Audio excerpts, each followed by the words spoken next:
All right. Good morning. Good morning. Good morning. What's good to Ray Patterson? Mr. Martin, what's happening, brother? Oh, another day, another dollar. Good day of listening to Boxing Talk yesterday. So, wanted to recap what was going on. There's a lot of big time Shakur Stevenson fans all of a sudden. I'm loving it. Good to see. I'm not alone anymore. What's up? What's up, Antonio Shia in the building? Good morning, man. Phoenix the Assassin, always pleasant to see you. Some call it Sunday bonafide for bonafide haters. It's just another day to hate. What's up, Phoenix? My guy, Ray Patterson in the building. I said what's up to you before. I keep reading the same name. What's going on, Troy Hutch? Good morning. Good morning. And God bless y'all. Did y'all get a chance to watch Shakur and Conor Ben on the Era Hawani show? I have not got a chance to see that. I'm about to watch this a little bit later today. I heard it was some good comedy. Hold on, let me go. Hit the likes on your way in, man. You know, I'm not the biggest Ariel Hawani fan in the world, but you know, Cadillac 634 in the dough. Shout out to Team Haney. What's going on to the real Haney fans? By the way, shout out to Devin Haney fans, real Devin Haney fans. I ain't got no problem with real Devin Haney fans. I'm gonna forgive Devin soon. I am, man, for being just a dickhead. David Howard, what's going on, man? Good morning, sir. How are you, man? Grand rises to Terrell W. I want to get you guys input today, man. Is Shakur, are we doing too much with Shakur Stevenson's win over William Zepeda? I think we're doing too much. I think you're doing too much with this. I'm trying to tell you good morning, but I'll wait for everybody to come on, man. I should get a call-in number. Here's a link, though. Anybody want to jump up here, man? I'm going to put a link in here early.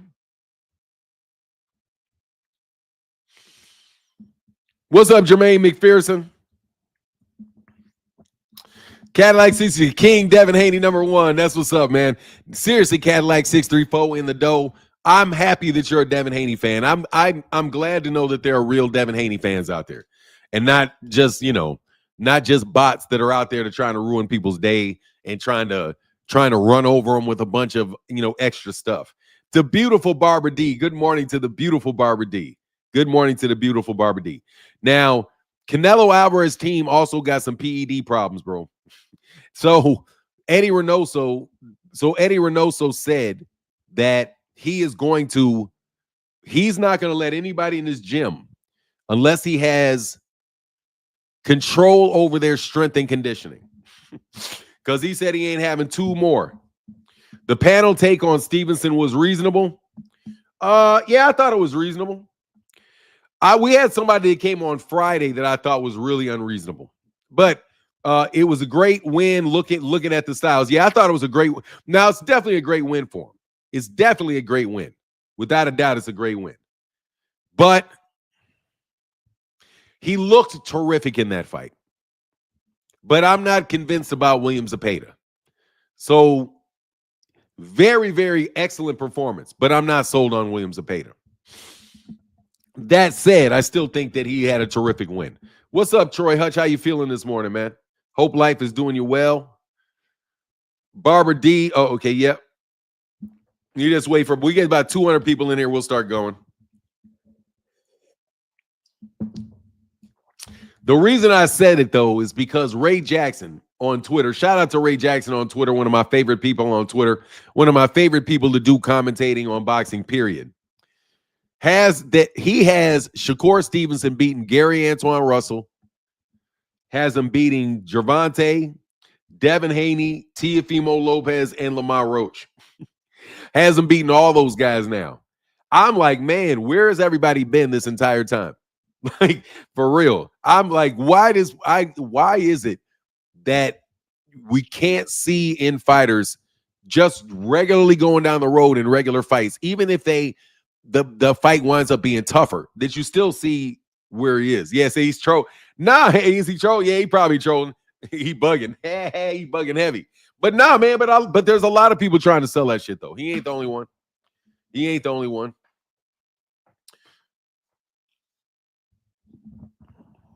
Gary hits too hard. Yeah, I think the difference is, well, first of all, I don't think we're ever gonna have to worry about a Gary Antoine Russell against. I don't think any of these guys are gonna fight Gary Antoine Russell. Honestly, I. You said Ray clearly clowning. I don't know, man. I don't know, man. Ray may be serious. Who knows? You never know with that dude, man. You never know if he's serious or not. He's a funny dude, man. Very talented commentator, man. Gary is athletic, not basic. No, he's not basic at all. But that doesn't mean that Shakur can't beat somebody that's not basic. Shakur is fighting like Floyd Mayweather. And I'm telling you, man, that's a difficult style to beat. It's a very difficult style to beat. Shakur Stevenson is going to be very difficult to beat. He's going to be very difficult to outpoint because he does have those legs that come into play towards the end of the fight. You know what I mean? It's always going to be a difficult fight. The reason I've got Gervonta in the fight, though. I'm just hoping that they'll make it. I don't think that they're going to try to make it, honestly. I have a serious. I do not believe for a minute that they're going to really seriously try to make that fight. I think Shakur is going to try to coast out for about 2 more fights. I just hope that Gervonta hurry up and get back in his ring, man. I'm okay if he doesn't fight Lamont Roach, though. I ain't gonna lie. I ain't gonna trip if he don't fight Lamont Roach next. But I hope that he gets back in the ring next. But he has to get back. Can't get back in the ring with all that other stuff on top of his head, man. I'm extremely happy that Kamal Oz, you hear what Eddie Reynoso said, right? Eddie Cartel Reynoso said that Canelo Alvarez gym will be doing all the strength and conditioning for their fighters because he can't keep having all of this stuff hanging over his head. Which is what I'm telling you, that means that you're doing well, bro. Shakap is nothing like Floyd Blasphemy. No, he is. He fights he does. He fights like Floyd. I saw him. I saw it.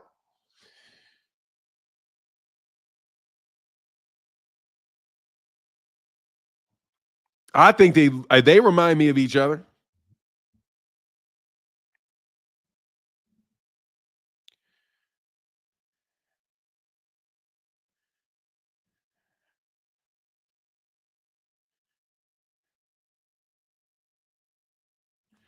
Tank just needs to get his mental right first before fighting right now. Javon Freeman, I think you're 100% right.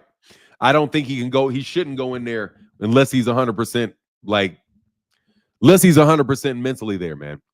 But my understanding is Lamont Roach ain't all the way there either. Tell you the truth. At least that's the word out of DC. The word out of DC is that at least out of Baltimore is that he been doing a little bit too much partying. But yeah, absolutely does, man. I want Tank to shut up Lamont. I haven't listened to Lamont Barber D, so I haven't been. It kind of annoys me, but I don't want to be biased against Lamont Roach. I have a tendency to get evil about people that go against my favorite fighters.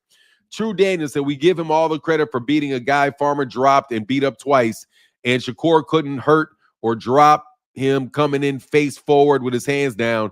Shakur bet not get on them ropes versus Tank. I agree 100% that. Floyd stayed in the pocket and made you pay all of the time when you missed. I didn't say that he was as good as Floyd. I said he reminds me of Floyd Kamal. You don't have to be the same person. You know, Layla Ali reminds me of Muhammad Ali. They look alike. She moves like he does. That doesn't mean that she's as good as him. I just said that he does remind me of Floyd. He does. The way that he controls the pace of the fight, the way that he shifts between offense and defense. I'm the same way. It took me a long time to accept particular things. About Muhammad Ali. What is that? Damn, I'm the same way. It took me a long time to accept particular things about Muhammad Ali. What is that? What are you talking about, Troy? I mean, I've had to accept some things about Muhammad Ali, but I don't know what you're referring to. I like Lamont, but he needs the Tank beat down. But he needs the Tank beat down. Hey, man. Yep. Bias about my fighters. Oh, okay. Yeah. I don't play about. let me put it this way. I try my best to bring myself back to center, but you wind up rooting for somebody. I root for Gervonta Davis. I root for Deontay Wilder. I root for Errol Spence. I root for Gary Russell Jr. That whole generation of fighters, there's a lot of guys in there that I just root for, and I really want to see win. And right now, we're in a shift in times, man, between that. Honestly, man, I think we were really in a golden era, man, and we didn't really even appreciate it. Where we went with Keith Thurman and Sean Porter and Errol Spence. Terrence Crawford was in there a little bit, but I thought he cherry picked the whole damn thing. Just things like he might not have had the best defense the day after the layoff. He took a lot of punishment. Well, Troy, let me tell you something. Everybody in the 70s took a lot of punishment. Floyd, let me tell you something, man. He dished off. I will. He dishes out a lot of punishment too. But I don't think that there's anything you have to accept about him, because guess what? He won those fights in the 1970s. When he may not have had the best defense, but dude, he's got great defense. Floyd Mayweather Jr. is not. Here's the thing. I don't care what Floyd did in his career. Floyd's not Ali. Ali fought better competition than Floyd Mayweather did, far better competition than Floyd did. And they were far better fighters then. And like you said, and he's not somebody that's going to move around the ring all the time. He will sit down on his punches and he will fight you, you know? Yes, he fought killers, man. You're going to get hit. You know what I mean? But anyway, yeah, I've had to accept some things about Ali, but it wasn't nothing related to boxing, though. Ali had the best resume of all time. Yeah, he does. He has a better resume than anybody in boxing. And I would challenge anybody on that. You can't name Floyd Mayweather Jr.'s resume doesn't look anything like Ali's does. Ali was always be the greatest in my book. Yeah, I say there's no Sonny Liston on his resume. There's no Sonny Liston on his resume, and there's no George Foreman on his resume. George Foreman is the bigger win. Well, actually, George Foreman and Sonny Liston are better than every win in Floyd's career. Just those two. And I don't even know if he's got many Floyd Pattersons on there. How many Floyd Pattersons does Floyd have on his resume? You know? You say, and that's coming from a Floyd fan. Yeah, I'm just saying, man, like, if you go look at his resume, you look at all the number one fighters that he beat.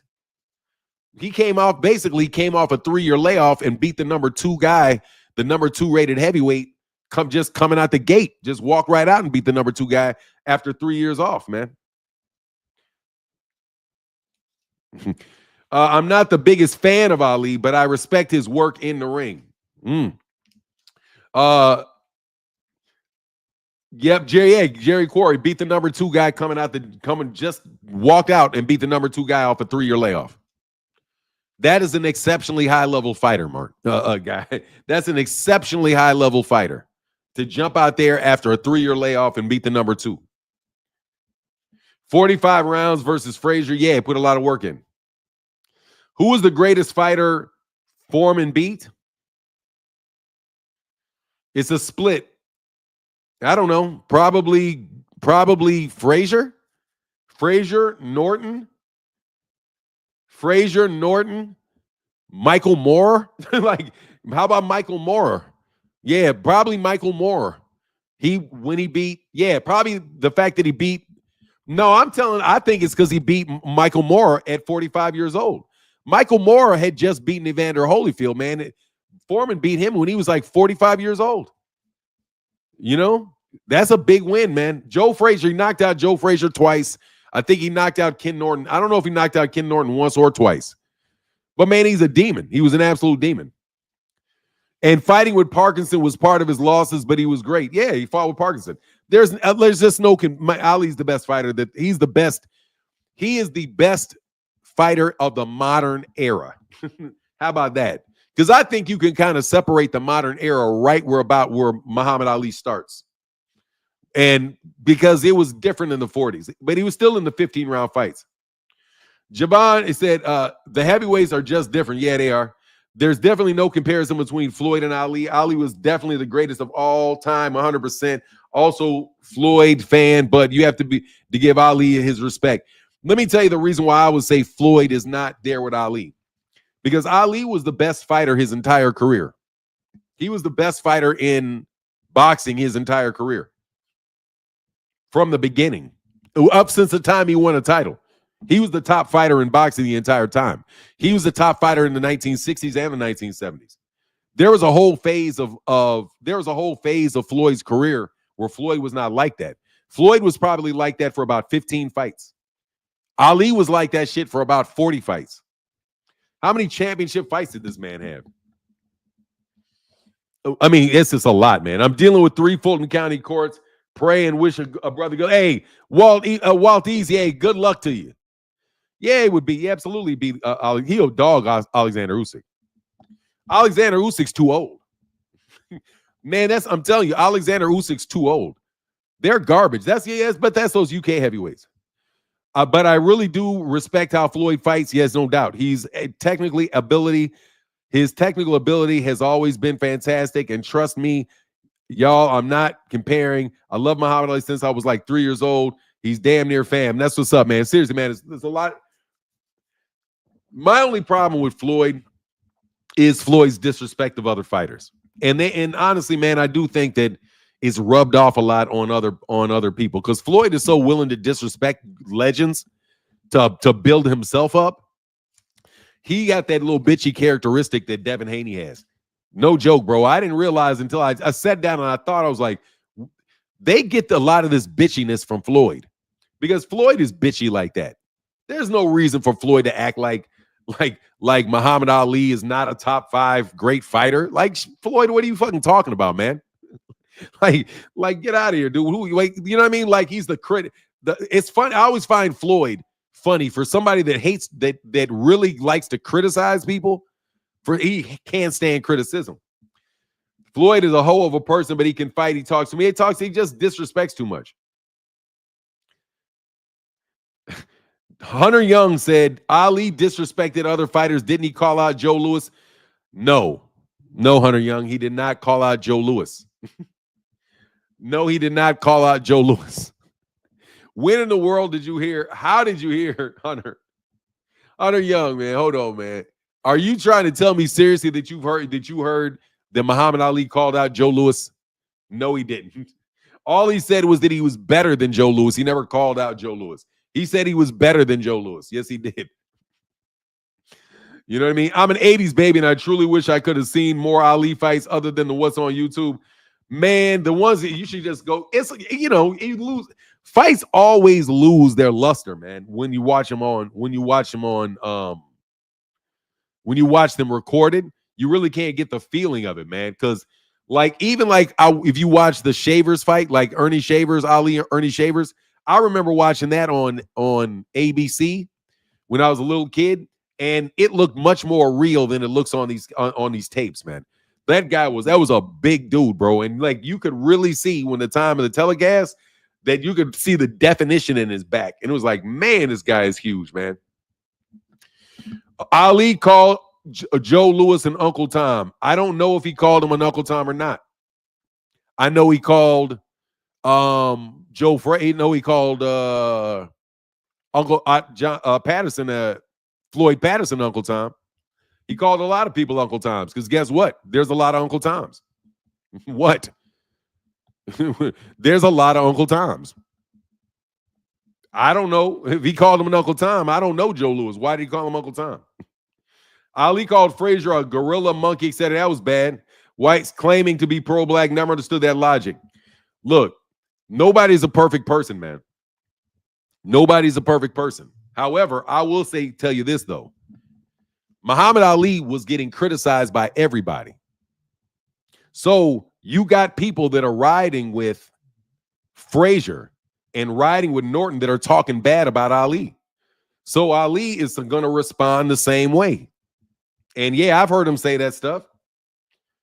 I've heard him call people Uncle Tom. I know he calls a lot of people Uncle Tom, but he's got the right to call some of these people Uncle Tom because they wouldn't call him Muhammad Ali.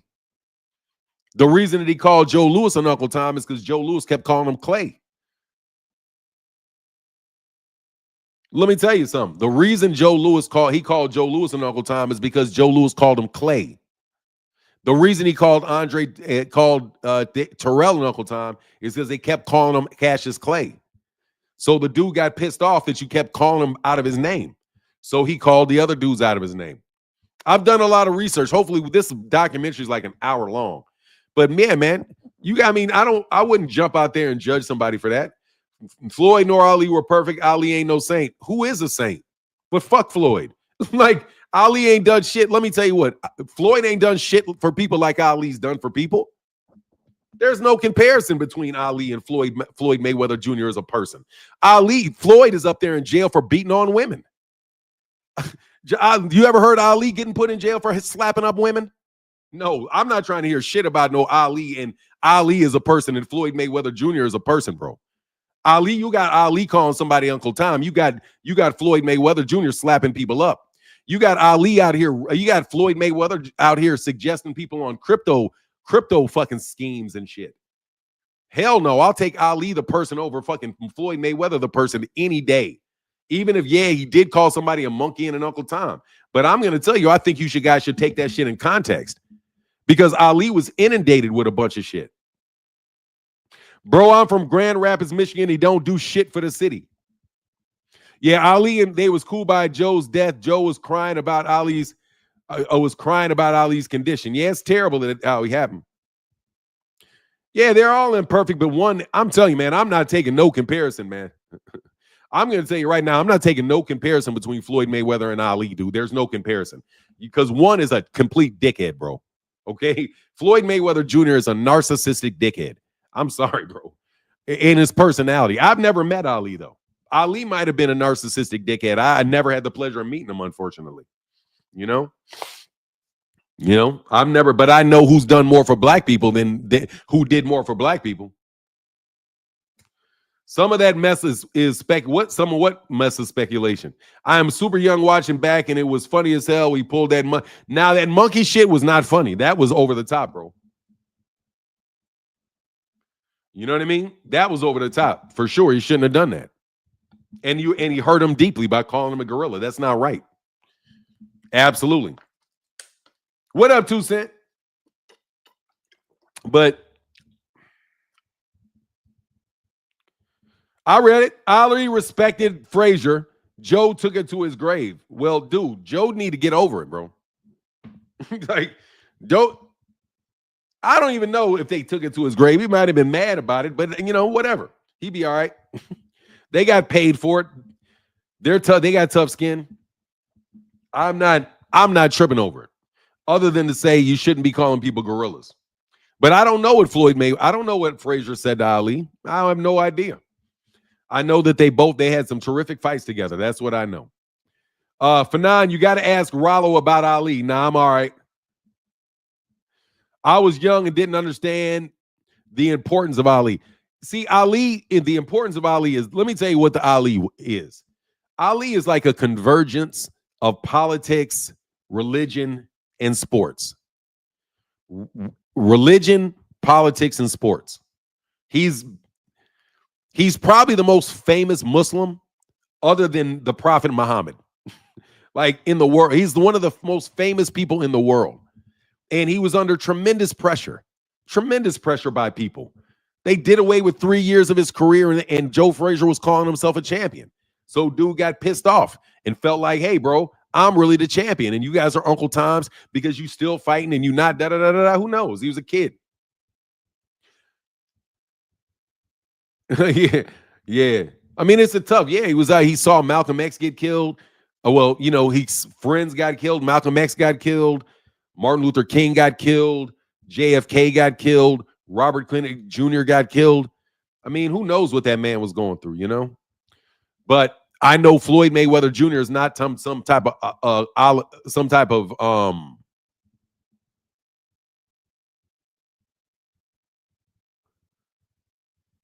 yeah, now he kind of, because he said he looked like a gorilla. He was calling him ugly, is what he was calling him. He was calling him ugly. Floyd lives in a media area. Everything and everyone are public. Even non-disclosures are getting leaked. That's funny. He is taking more damage because he lost his legs.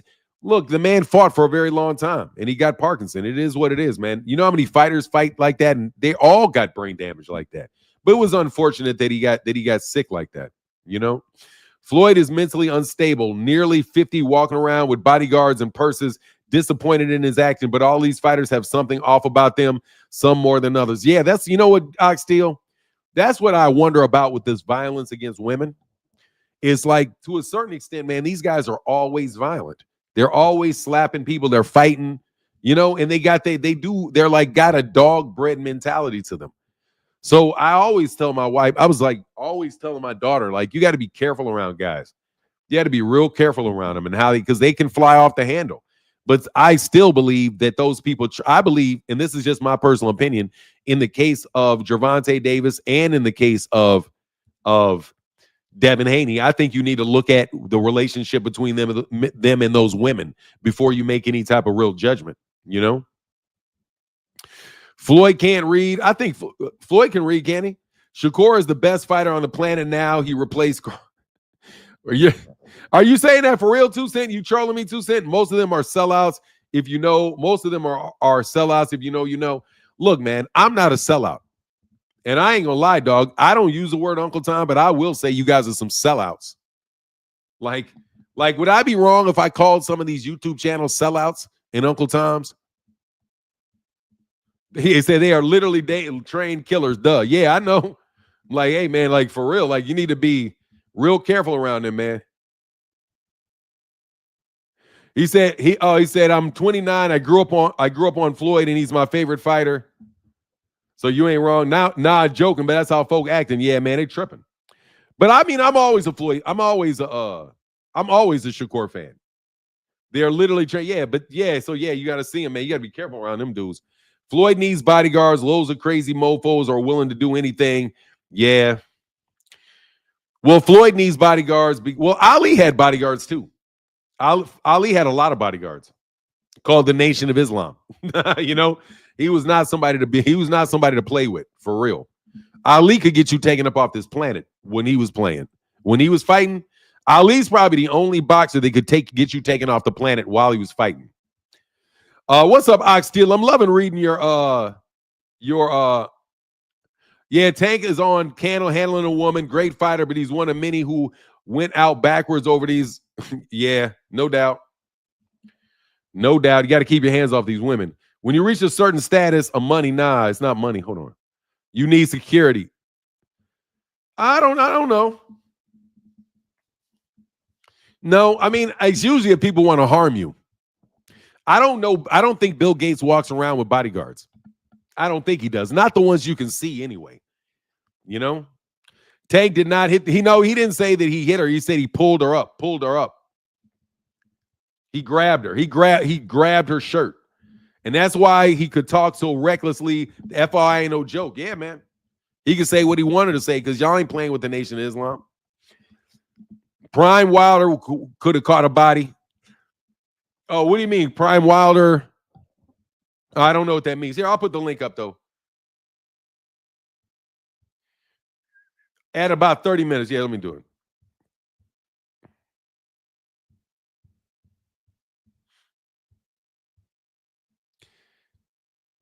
Yeah, girl problems will do that.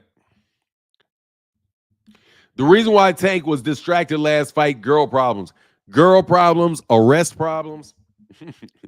It'll be all kind of drama in your life when you act up with that law. They'll keep it on you too. Boy, it's tough to get out that. It's tough to get out of that shit when you get in it, man.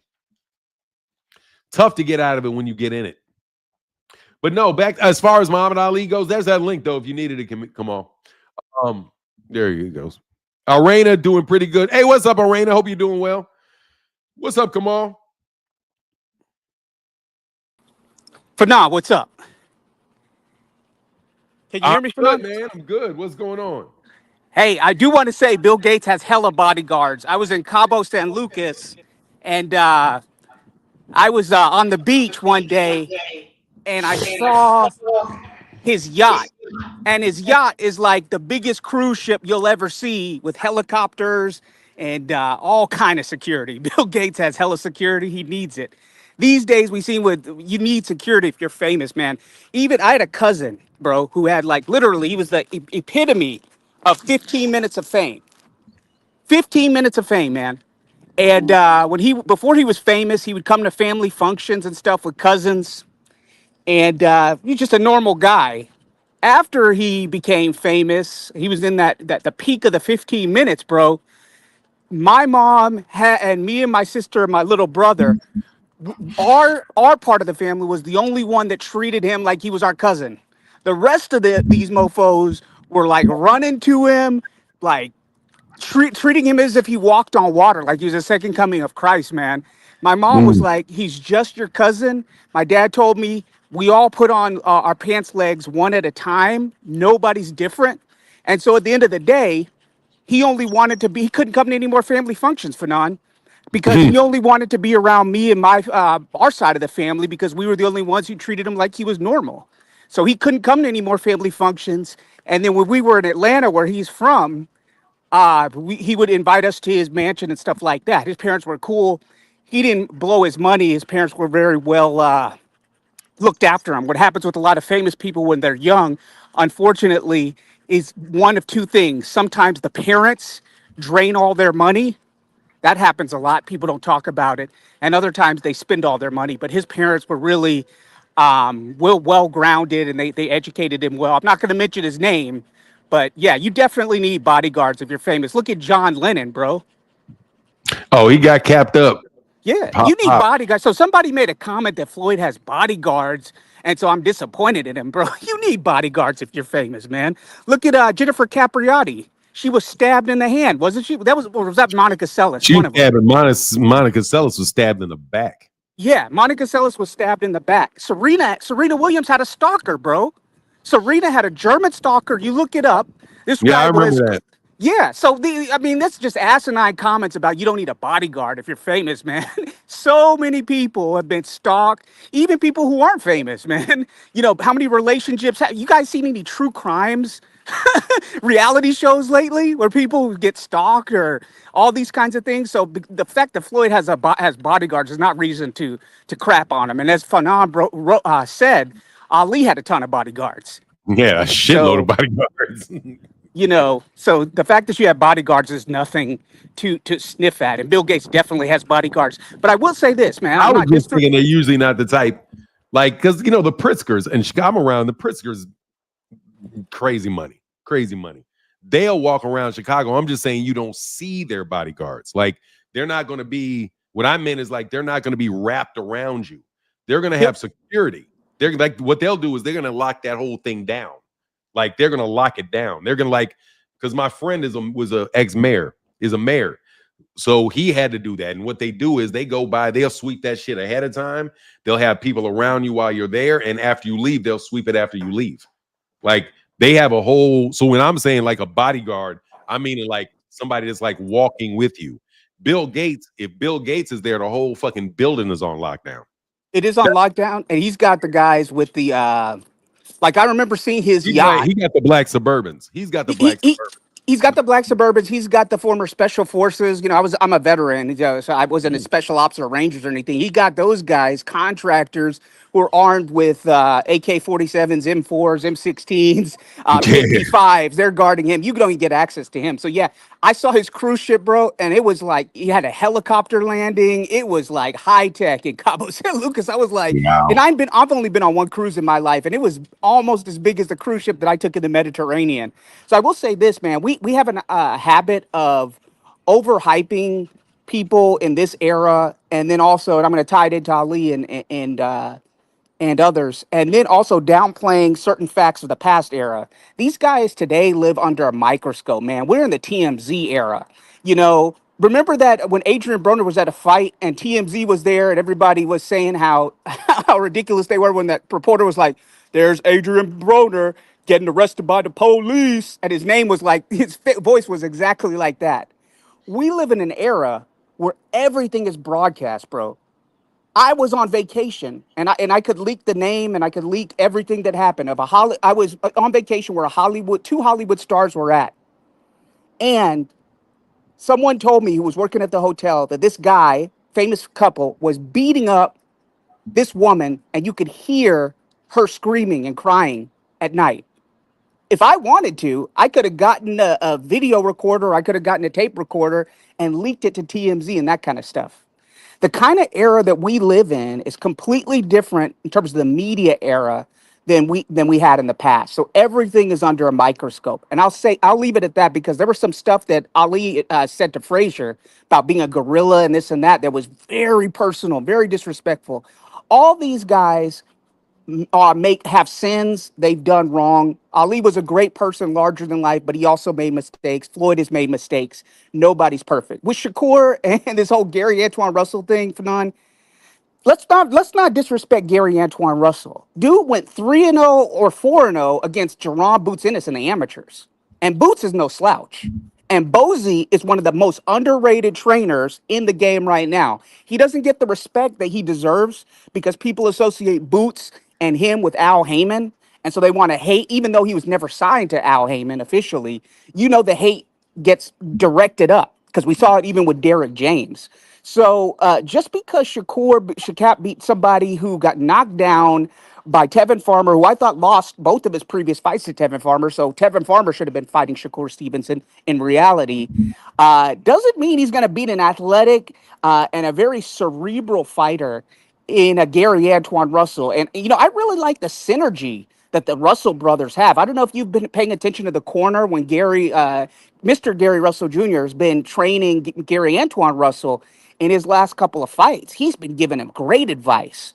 I think more people should put respect on Mr. Gary Russell Jr.'s name as a trainer because he's just done. He does great work. If you watch the trainer tracks and all that stuff in the side, so let's put the brakes on Shakur beating someone again who the odds the odds didn't lie. Those Vegas odds were ridiculously in favor of Shakur Stevenson. I had said if he didn't get the knockout, I wasn't going to be impressed, especially with the smaller ring. He did what he had to do. But let's put the brakes on him saying he's going to go up and beat Gary Antoine Russell, who's athletic, who's powerful in both hands, who's not a basic fighter. People hate on Mr. Gary Antoine for losing to Puello. Those Dominican boxers are hella athletic, bro. Those Dominican boxers are hella and I had that fight. It could have gone either way. It wasn't a whitewash by Puello. And I'll get to Puello now. People are crying about Puello getting robbed, allegedly. Well, Puello took the money, bro. Puello took the money because Puello had an offer on the table to rematch Gary Antoine Russell in a unification. And Turkey was trying to mess up Gervonta Tank Davis's undercards, which has been widely reported by Knockout Boxing and other outlets. And so he offered Puello more money to fight Subriel Matias. And so Puello knew the risk because he saw his fellow countryman Adames get fucked around. Adames, they screwed around not just with in the fight with Shiraz, with Turkey playing favorites. They screwed over Adames getting to Saudi Arabia. They didn't even let him get his visa arranged. And so he was waiting in the airport for hours, Fanon. So Adames, people focus on all the wrong things with Adames. Adames got fucked around with from the very beginning. And Puello is his countryman. Both of these are Dominican boxers. So you knew the risk, Puello. You had the opportunity to fight Gary Antoine Russell and be unified. You took the money with Matias, knowing Turkey's track record, and that's the risk that you run. That's the risk that you run when you take that. And lastly, I'll end with this. Your boy Bumlanga likes to talk a lot of shit. He was on. I'm sorry to use French. I should not. No, you hurt my good, man. language. Catch away, man. I'm good. He has been on camera like a lot of these guys talking a lot, and he overpromises and underdelivers. I mentioned yesterday when he went up in competition, the knockouts went away, including to Steve Tootsie Rolls. Yo, it's me, DC, with your man Steve Bolin. We walking it back, we bringing it back. Tag team. No, I'm not talking about that Tootsie Rolls. I'm talking about Steve Rolls. He didn't knock out, and he ended up biting him. He ended up biting Steve Rolls. Y'all remember that? The reason Top Rank parted ways with him because they said you need to move slower, and he wanted to get paid out. The guy, and this goes to Joe's comment, the guy was maneuvered in a way to duck David Morrell Jr. and to position himself for a Canelo fight, which Eddie Hearn got him, because we know how Canelo moves. So when it comes to Bumlanga, he was on camera, Fanon. I don't know if you saw it. When Gervonta got the draw with Lamont Roach, he was on camera talking shit. Did you see the footage, Fanon? Of what? Who talking shit? Berlanga on camera when Gervonta got the draw with Lamont Roach, he was on camera talking bad about Gervonta. Yeah, I remember that. This is a guy who talks all this kind of noise. He talked about David Morrell Jr., who he ducked. I promise you, if he had fought David Morrell Jr., David Morrell would have starched him before Shiraz did. I'll end with this, Fanon. I disagree with you on Shiraz. If you make the weight, you're not a weight bully. I don't think what's his name is a weight bully. Fundora. I don't think Shiraz is a weight bully. If Canelo has the belts, you got to face your mandatories. The sanctioning bodies have been letting him get away with murder, and Shiraz is in a position. I don't know how he's in the WBC position because my guy is the WBC interim champion. My guy up in Quebec is the interim champion. So how is Shiraz the And Billy, and Billy, Christian and Billy's the interim champion. So how is Shiraz the mandatory if Billy's the interim champion? And we knew he was fighting for the interim belt. So how does the Because of what WBC make interim sense? because of what interim means. That doesn't mean that they filling in when the champion's unavailable. But I So thought that they were fighting for the he's serving in WBA the mandatory. My bad. Sorry. WBA. No, Either but I way, thought like before the fight they were fighting for the WBA because I thought Berlanga was still high in the rankings, and I thought that before the fight, that's what I thought I heard, especially because of Turkey's contacts or connections with the WBA. So I'll end with Turkey be that. I don't full of want to shit. take up too much time. no, you're good, man. Ain't no thing. We good. Go ahead, Yeah, Phoenix. I'll listen. I'll listen. about it, as far as that weight bully thing, I adjusted that. You say weight bully's fine, but a size bully, because he damn sure 6'3", fighting at 168 pounds, bro, which is not a normal thing for somebody 6'3" with that type of build to be at 168. Yeah, but He's almost 3 inches taller than me and broader. You're doing something like if he stays there, if he moves up fast, okay. But you have Tommy Hearns that stayed at 140. I think Tommy was somebody that was legitimately a 147 as long as he could stay there. And he was like 6'3", and he was what, like 6'1". I just don't know a lot of 6'3", 6'4", 168 pounders. but it's all. Go ahead. And Fundora creates the same kind of funny ass problem too, being 6'5" or whatever is at 154. But there are freak of natures that have skinny legs and just don't weigh that much.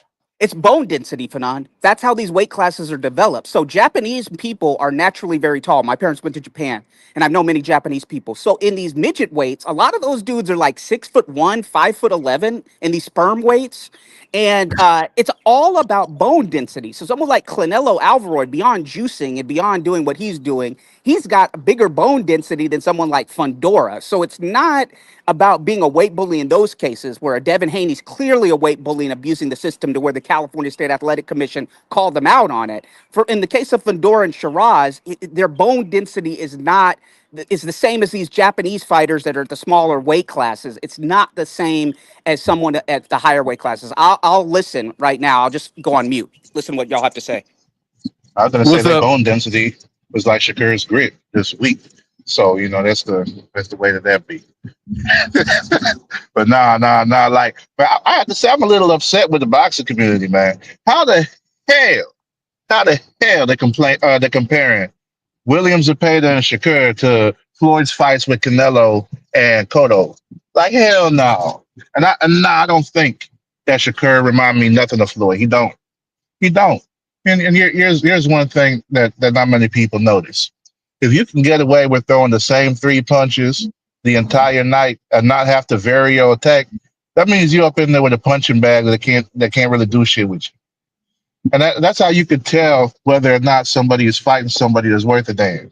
Because when you're fighting somebody that's like actually pushing you, then you got to make adjustments, like actual adjustments, like feints, switching up your punch combinations, aiming at different points of the body. Like Shakur didn't have to do none of that against Williams and Pay. They're throwing all to the head. Like and another thing, like people just say like everyone who used the shoulder roll look like Floyd Mayweather. They don't. They don't. Like Floyd is not just a shoulder roll. It's adjustments. He had great defense, but adjustments was his game plan.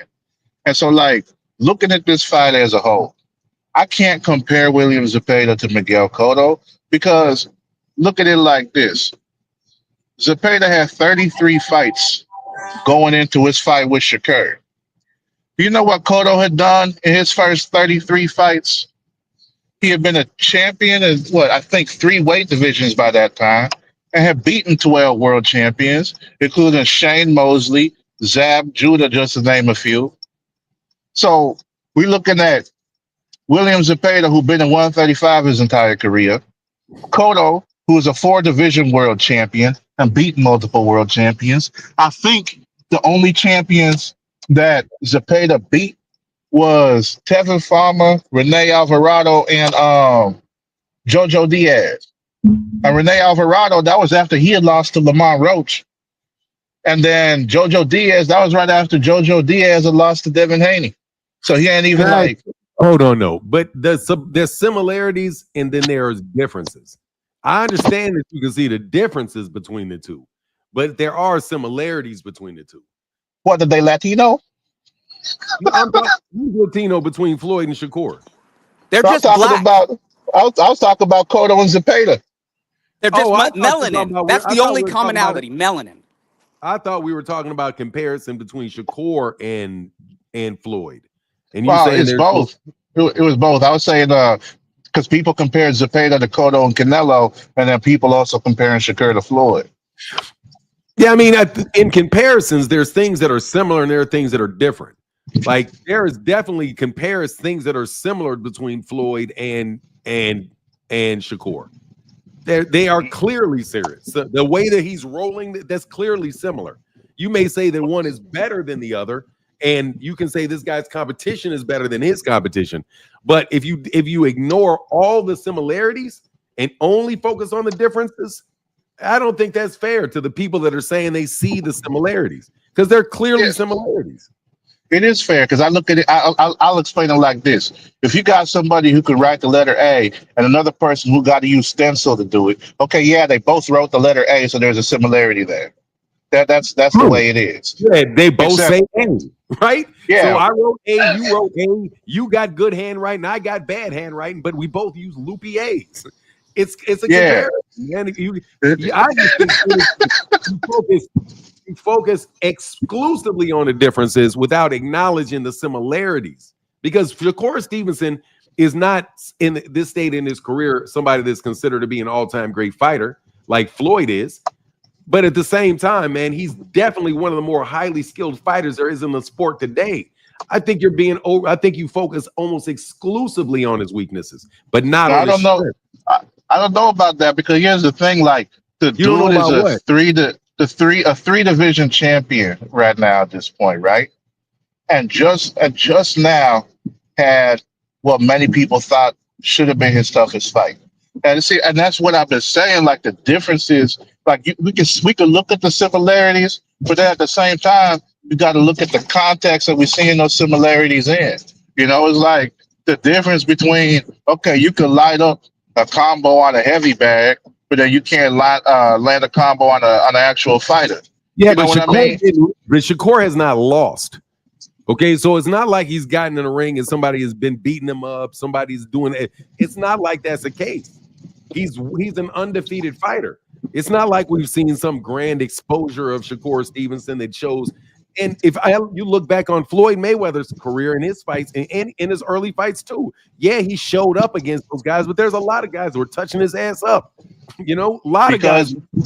Exactly, and that's the thing. He was taking fights where people actually thought he could lose. Like, when has Shakur been in a fight where people didn't have a choice, thought he didn't have a choice? Floyd didn't have a choice with Topper. He was trying to build himself up. No, they were trying to get his ass beat. Is what I thought they were trying to get his ass beat. I thought they was trying to get him beat, but at the same time, he wanted to show that he deserved the Oscar De La Hoya fight. So, you know, so that's why I'm looking at, like, from the time he beat Gennaro Hernandez for his first title at 130, right? Then he went to 135 and went after the top fighter there, which was Jose Luis Castillo. And he was doing that like in every division he was in. And even though his time at 140 was brief, he took the 2 best fighters he could get at the time, which was Chop Corley and Arturo Gatti. Because I know that he had wanted to fight Costa Azul and a bunch of other people, but then they said, nah, we don't want that smoke. So he even wanted to fight Prince Nassim. But they was like, nah, person seeing what you done did to this guy, he's not gonna take that fight. So like there was a whole Well, bunch of guys we because all know we're in a kind of a little bit of a bitch-made environment right now. Okay, because there's a whole lot of people doing all that kind of skippy, trying to figure out who they're going to fight. They're doing a lot of the Floyd Mayweather matchmaking, and absolutely, Shakur, and that's a perfectly made matchmaking. I don't know about Floyd Mayweather matchmaking. Oh, he was fighting the guys who was at the top. I agree. Floyd later on in his career, definitely match made. He definitely match made later on. I agree. For even his matchmaking, are you going to compare Marcos Maidana, the Robert Garcia version, the lab-created Robert Garcia version, not the raw one that almost knocked out Amir Khan, where Amir Khan get knocked out because he turned his back on him. That flat, out of weight, over shape. Are you going to compare that Marcos Maidana to a Zepeda, the Robert Garcia version? No, because I'm not doing all of that. I'm looking at the similarities. That's when I'm looking at them. I'm looking at similarities. They're all going to fight different fighters. That's just a different fighter completely. Marcos Maidana is one fighter. Zepeda is another fighter. They're just fighters, but they're different people. So I'm judging them based off the fighters that they're in the ring with. I can't judge Shakur Stevenson off what he would do with Marcos Maidana. That doesn't work. So all I'm doing is looking at what he did with Zepeda. Zepeda was a top lightweight. He was #1 ranked guy by several sanctioning bodies. And Shakur did what he had to do, and he beat him convincingly. I see comparisons between him and Floyd, but clearly there are differences. I just think y'all focus very heavily on the differences. Yeah, I look at it like matchmaking. I know what I said is Floyd Mayweather Jr. did not get to do a lot of matchmaking early in his career. He was thrown in there the dogs by Top Rank. Bob Arum was, because I'm telling you, I was watching Floyd from the beginning. Floyd was thrown in there with a bunch of dogs, and he kept getting in there, throwing in there with dogs, dog after dog after dog, to the point it was like, come on, bro, you just trying to get this guy beaten.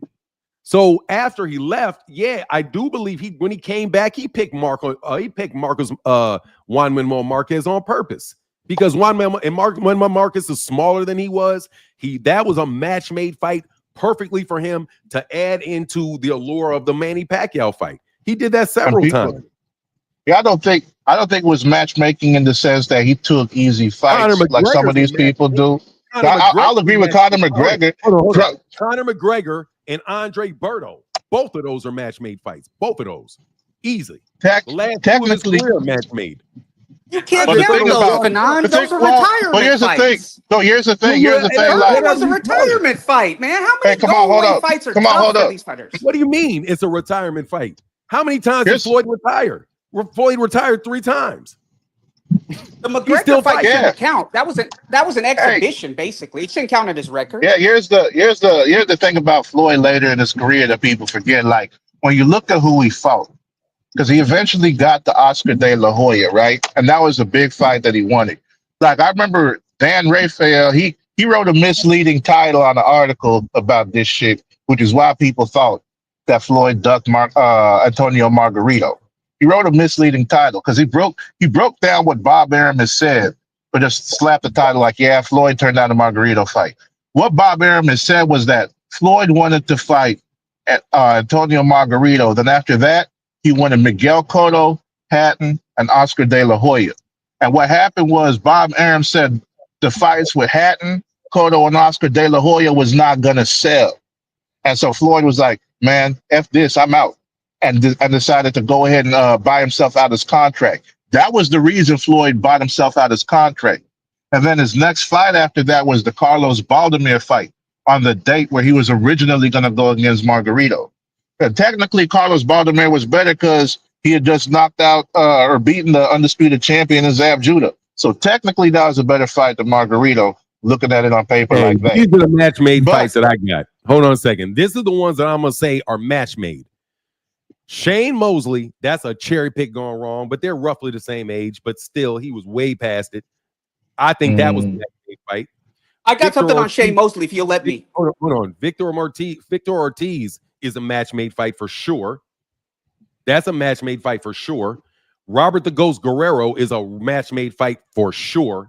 Marcos Maidana, That's a fuck. He fucked up with Marcus Maidana, but I think that could count as one as well because he had already lost. That Marcus Maidana had already lost to what's his name, Devin Alexander. He got a good fight off, and he wound up upsetting Adrian Brawner. But Marcus Maidana, but many people thought that he beat Devon. Many people thought he beat Devon. They could think he beat Devin Alexander, but he didn't beat Devin. Hey, but Fanon, you can't. That's again, you're cherry picking some things, and I'm going to be fair. I'm not cherry picking. All I'm telling you, let's talk about Floyd versus Sugar Shane Mosley. Hold on, Kamal. I'm not cherry picking anything. I said there are examples of matchmaking in the second half of his career, and I gave you the match-made fights. Those are match-made fights. Let's talk about Floyd and Sugar Shane Mosley, though. Floyd called out when Sugar Shane Mosley was the A side. Sugar Shane was being called out by Floyd. Remember what Sugar Shane said? He said, "I got something with my tooth. I got to see the." That was after his rematch with Fernando Vargas. That was after his rematch with Fernando Vargas. He was the A side against Floyd. He ducked him. Ball up Shane Mosley and throw him away. Okay, ball up and Shane Mosley and throw him away. I'm not going to debate every one, bro. I'm telling you, you guys are making an argument that's so anti-Shakur by not focusing on any similarities. You won't show any similarities. I'm showing you match-made fights from Floyd, and he definitely did it. I'm a huge Floyd Mayweather fan, but Victor Ortiz was not a legitimate competition for him. Neither was fucking Robert the Ghost Guerrero, who was moving up from 135. They were not. They were fights that were you can call them cherry-picked fights that he was a huge favorite in. There was nobody doubted the outcome of the fight before he walked in. That's not the case when he was fighting Jose Luis Castillo in the first or the second fight. It wasn't the case when he was fighting what's the Mexican guy's name? Diego Corrales and those guys. Corrales. It wasn't even the case when he's fighting Angel Man Freddy and those guys. Those were all competitive fights that we didn't know what was going to happen. He definitely match-made. Let me finish. He definitely match-made in the end of his career. But I'm not saying that's a bad thing or whatever, but you can't act like he didn't do it because he did do it. He had matchmaking in his second half of his career. And then he took on some tough challenges for sure. He didn't have to fight Canelo. I'm trying to focus on me, the comparison between Shakur and Floyd, where it's like it's not unreasonable to look at the style of the way that these guys fight and say those things are similar. But Floyd is a fully developed Hall of Fame fighter that we now can look back, hindsight is 2020, and see the whole career of everybody they fought. We can't do that with Shakur yet. So it's not fair to say, okay, it's like you guys' argument sound to me is like he's never going to be able to get to that. That's just what it sounds like. It's because you're like sounding like he's never done anything in his career. But that's not true because he's a 3-division champion. I said the same thing about AB. I'm just saying give the man a little bit more credit than you guys are giving him. I said the same thing about AB when they were trying to say AB was like Floyd. I'm not done. I listen every day. I have a good conversation with guys every day. I'm just saying, especially with Phoenix, you said you were going to get a man credit if he did what he's supposed to do, but you're not doing it. You're still shooting him down 3 days later. That's not fair. If you're going to get I said I give him credit for standing in there and fighting. I gave him credit for that. Well, I gave him credit for that. Let it stick for a couple days. You know what I'm saying? Because now it just. I think the kid is a good fighter, man, and he's just getting run down. Same way Gervonta gets run down. It gets frustrating sometimes. We can temper it. He did excellently. It's not a bad comparison to make between him and Floyd in a rough sense. If somebody said Christian and Billy reminded them of Mike Tyson, I could say, well, there's some things about Christian and Billy that do remind me of Mike Tyson. He's very aggressive. He's got a very strong uppercut. He's strong and powerfully built in both arms, but he's not as good technically as Mike Tyson is. He doesn't have the head movement that Mike Tyson has. But as far as his ability to knock somebody out and give you a highlight reel knockout, man, Christian and Billy kind of reminds me of that, the way he's able to be aggressive and knock people out. Or you compare James Toney to somebody that sometimes I look at James Toney and I look, at least with his shortness of his punches sometimes, there's other people that remind me of him as well. I just don't think it's, anyway. Let me read this. Tank Maniac's having a bad week. Roach rematch is postponed. Tank went to jail and Shakur won his fight. Shakur hate is expected. I'm praying for y'all. Honestly, Big Dog Willie. Anyway, Free Smoke said 3 division champ, 2 vacants. He only fought 3 division champs from 2 vacants. He only fought 2 champs. Have you ever beaten the champ, Free Smoke? I mean, you say he only beat 2 champs, like in a 4-belt era. But I'm saying that's an only though. I mean, if they want to complain about Tank never fighting no current title holders, I mean, I'm the biggest. And I'm the big lie about that though. I'm the biggest if I'm the biggest Christian and Billy fan on YouTube, if somebody had said blasphemy comparing him to Mike Tyson, bro, I'd be the first person. And I loved AB. I think AB should be in the Hall of Fame. I think he was disrespected. There was no YouTube at the time, or I wasn't on YouTube at the time. When people were saying that he was the next Floyd, I was calling people out on that. And I think AB is highly disrespected. Shoot, my dad seen Adrian Broner fight and said, if they're calling him the next Floyd Mayweather, that's wrong. He's still young enough to do something new with his life. That's what my dad said when he saw Adrian Broner fight. And Adrian Broner went up the hard way. Let's not forget PBC match AB hard. He wasn't matched the same way that Shakur was with Top Rank. With these guys, AB had killers on his resume. So let's not act like AB's no chump and stuff. So when Devin and Bill were talking about AB being afraid of Devin, like AB hadn't fought killer after killer and gone through the ringer, AB said PBC is going to match you with Godzilla, though you will get paid. You have to earn it. Let's not forget AB went through some tough. It's to me, if you want to put Bum Lufkin in the Hall of Fame, especially, you got to put AB in the Hall of Fame, and I think he's highly disrespected. Yeah, I could see that, but the whole thing about matchmaking. There's good matchmaking and bad, and I don't think like Guerrero. That was obviously I didn't expect Guerrero to do nothing. But you know how them people is, like they always create narratives, and the fighter I see that gets those narratives created about them the most today is Tank. But they was doing it to Floyd too. You remember that whole myth they had? Floyd is ducking Pacquiao because Floyd is afraid of southpaws, right? Like his second fight against what was it? I think his last name was Green. That was his second pro fight, southpaw, and he fought southpaws all the time, like up until the point that he fought Pacquiao. Like Victor Ortiz, that was one where people thought, oh yeah, he's a full-fledged welterweight and he's a southpaw and he's young, and Floyd never fights no young fighters because he's too afraid to fight somebody that's more athletic than him and can still do damage to him because he's getting old. And that was what they were saying after Shane Mosley. Crazy thing, Shane Mosley had just knocked out Margarito, who's younger than Floyd, and then got in the ring with Floyd right after, but people still complained about that. Bob Arum was saying, yeah, Shane Mosley is the first full-fledged welterweight Floyd's facing. Maybe if that looks good, we can get the Pacquiao fight after that. Like everybody was always turning these things. Like it wasn't like Floyd picked these people and knowing that, like that's what was coming out of their promoters' mouths and everything. People were saying that Floyd would not fight Shane Mosley now because he's been ducking him for years. And look what Shane Mosley did to Margarito, even though it wasn't the case that Floyd was ducking. And then we got that with Victor Ortiz. And the crazy thing is, like, if you look at the estimates CompuBox had for Floyd's performances against southpaws, he landed more punches against southpaws and landed more power punches against southpaws, not just in overall connect, but like the average percentage that they had calculated. So he had his best. What's your point? Yes. So my point is, like, when it came to matchmaking for those fights, they were stirring it in the public opinion that Floyd would not fight those guys before he actually fought them. The only exception was Robert Guerrero in that last 6 fights of his career when he signed that deal with Showtime.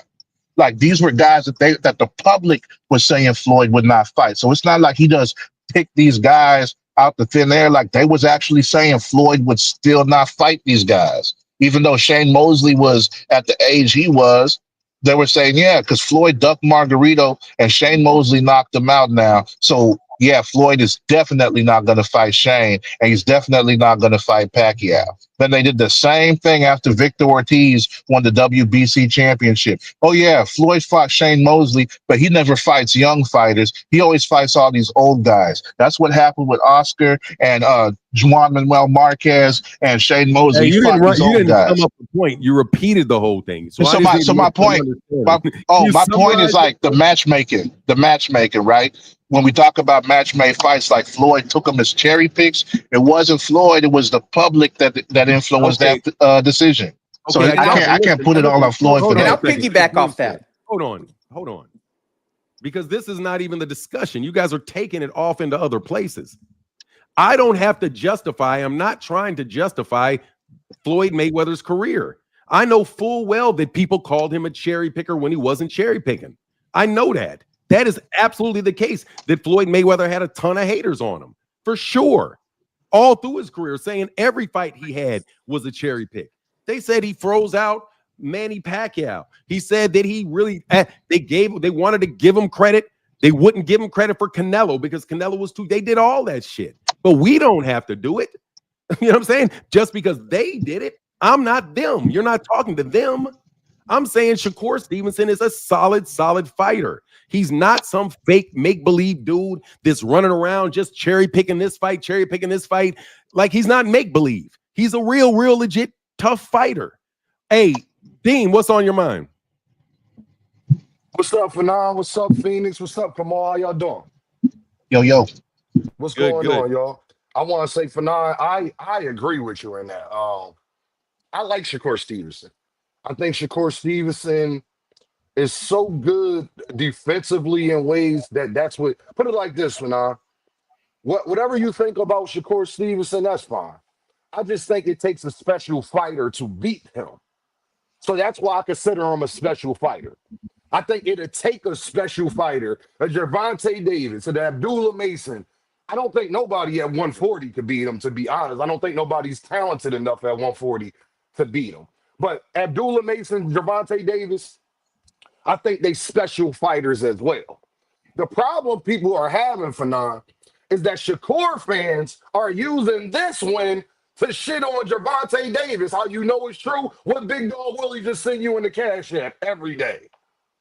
So the problem is they're using Zepeda to try to like, yeah, we told y'all. But the truth of the matter is, Fanon, Tank and Zepeda don't go past 7 rounds.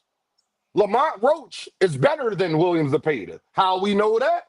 Shakur Stevenson wants to fight Lamont Roach.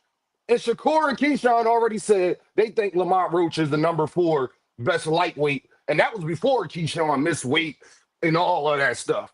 The problem is people are having is that Shakur fans don't know to just take their win and keep it pushing. They got to take their win and then try to demean, well, when y'all going to tell Tank to fight somebody? The truth of the matter is that Shakur hasn't fought nobody that y'all asked Gervonta Davis to fight. They don't got the same expectation for Shakur Fanon that they got for Gervonta, but they put him on Gervonta Davis level. And that be my problem.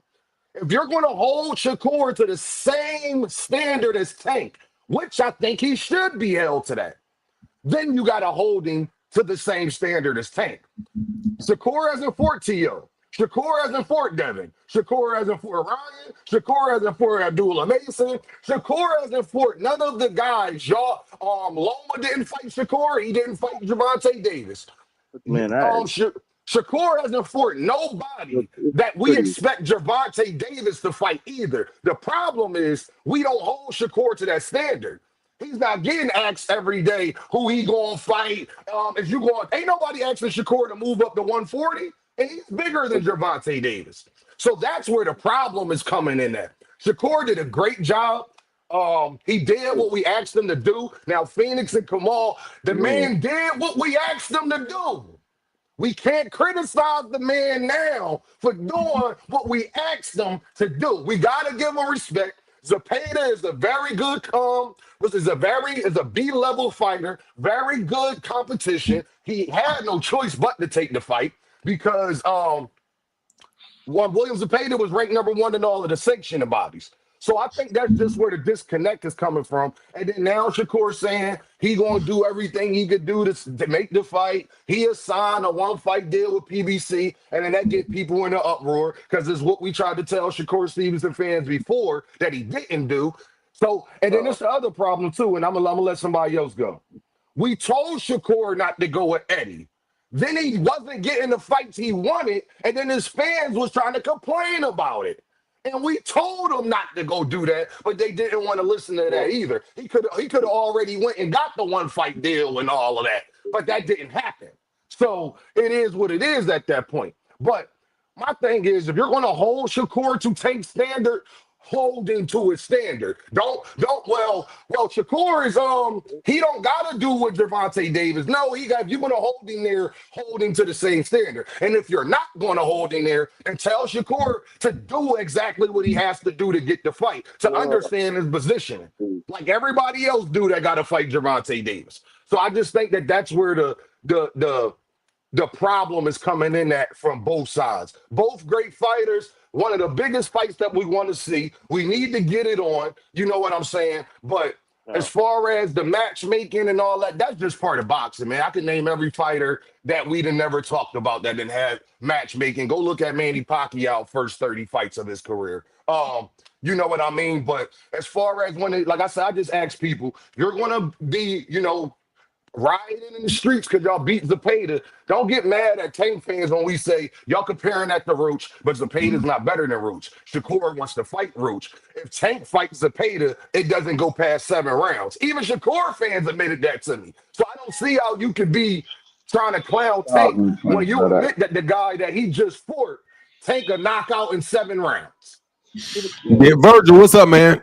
Hey, good morning, everyone. But I'm not surprised that Phoenix Assassin isn't standing on his word when he said he would give Shakur credit for winning this fight. He hasn't, so he's being hypocritical. And somebody Nah, else, that's not what I hold said, man. on, That's just let not me what I talk. said. Somebody else said, well, we don't give credit to fighters for them doing what they're supposed to do, as in Shakur was favored to win. Well, Gervonta's been favored to win every one of his fights, and he still gets his credit. And also, Fanon, who do you think would be favored in a fight between Shakur and Roach? Who would you pick to win that fight right now? Just off the top of your head. Somebody background, y'all. I got it. That's South. That's I would take Shakur over Lamont Roach. I would too, and I think everybody else, if they weren't just hating on him, would too. Let's give the guy credit for what he's done. I mean, you could like more than one person. I mean, before the fight, it was he's a great opponent. He could actually beat Shakur. Now nobody wants to give the guy credit, and he did exactly what he said he was going to do, and he looked phenomenal doing it. So that's all I had to say about that. So you're bastardizing my point because I never said that. I said, I mentioned one name, and Dean. I said that I wanted him to get a knockout. He said he And you lied when you did it. And you lied when you it. did it because he didn't even say what I said. I said if he came out and did half of what he was talking like, half of what he was tweeting about, and actually stood there and fought like he was talking, that's what I give him credit for, and I did give him credit for that. So I don't know what he's talking about. He didn't put belt to ass, but he did stand in there and fight. And I said I give him credit for doing at least half of how he was tweeting. So I gave him credit for that. I didn't say nothing about winning. I didn't say he had to win. I said I didn't care if he won, if he lost, whatever. If he came in and fought half of what he was tweeting, I would give him credit for that, and I'm done. See, y'all, the problem is Shakur fans want Shakur to give credit, but they never give Tank credit before this. I heard what the guy said. Oh, he fought a great guy, and y'all gonna give him credit than my guy. You need to go tell Shakur fans to do the same exact thing, because everybody that Gervonta Davis fight, they say is trash. They don't give him credit for it. Then they try to fight the man 6 months later. Who cares about the fans, man? We're talking now. I like them both, so I give them both credit, but I don't really care what the other fans say. But we can't do that because the fans is what create the conversations where we even have these topics in the first place. Roger. So everybody cares what the fans say. I hate when people say that. You have to care what the fans say. Imagine if the NBA said, we don't care what the fans say. That's where Shakur got in trouble at the first time. It ain't no, you don't care what the fans Hey, I'm say. trying to understand something though. Let me ask you something, Dean. Talk Is to there me. a differential between Shakur Stevenson fans in your mind and Gervonta Davis haters? And the reason I ask that is Okay. to me, it sounds like you and I'm telling you, I turn my ears off a lot of times to a lot of conversations.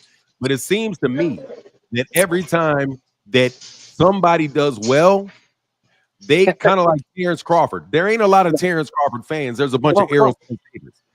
So you don't have a lot of Shakur Stevenson fans. You got a lot of Gervonta Davis haters.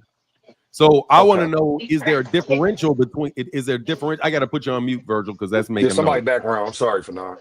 No, that's weird. That's Virgil. Because I can actually see the volumes from the back. Now, if it's real Shakur Stevenson fans saying that, like for example, Fahim Sator is definitely a Shakur Stevenson fan, but I don't think that he's a Gervonta Davis hater. But certain channels, I don't give a fuck what they do. They hating on Gervonta. I don't give a fuck if they talking about Conor Ben, they hating on Gervonta. Right. What do you see that in the conversations that you're hearing? I'm gonna say this for now.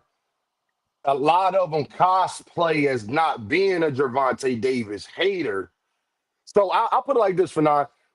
Let's take 100 Shakur Stevenson fans. Maybe 10 of them actually like Gervonta Davis as well, where they give the man credit. They don't trash Gervonta Davis. Like my man Just Do. Just Do is a prime example of somebody who don't trash Gervonta Davis. He is Shakur's favorite fighter. He big Shakur up. He thinks Shakur gonna win. I got no problem with that. That's cool. But there's not many of him that go around. And how you know a lot of them, Fanon, it aren't Shakur fans because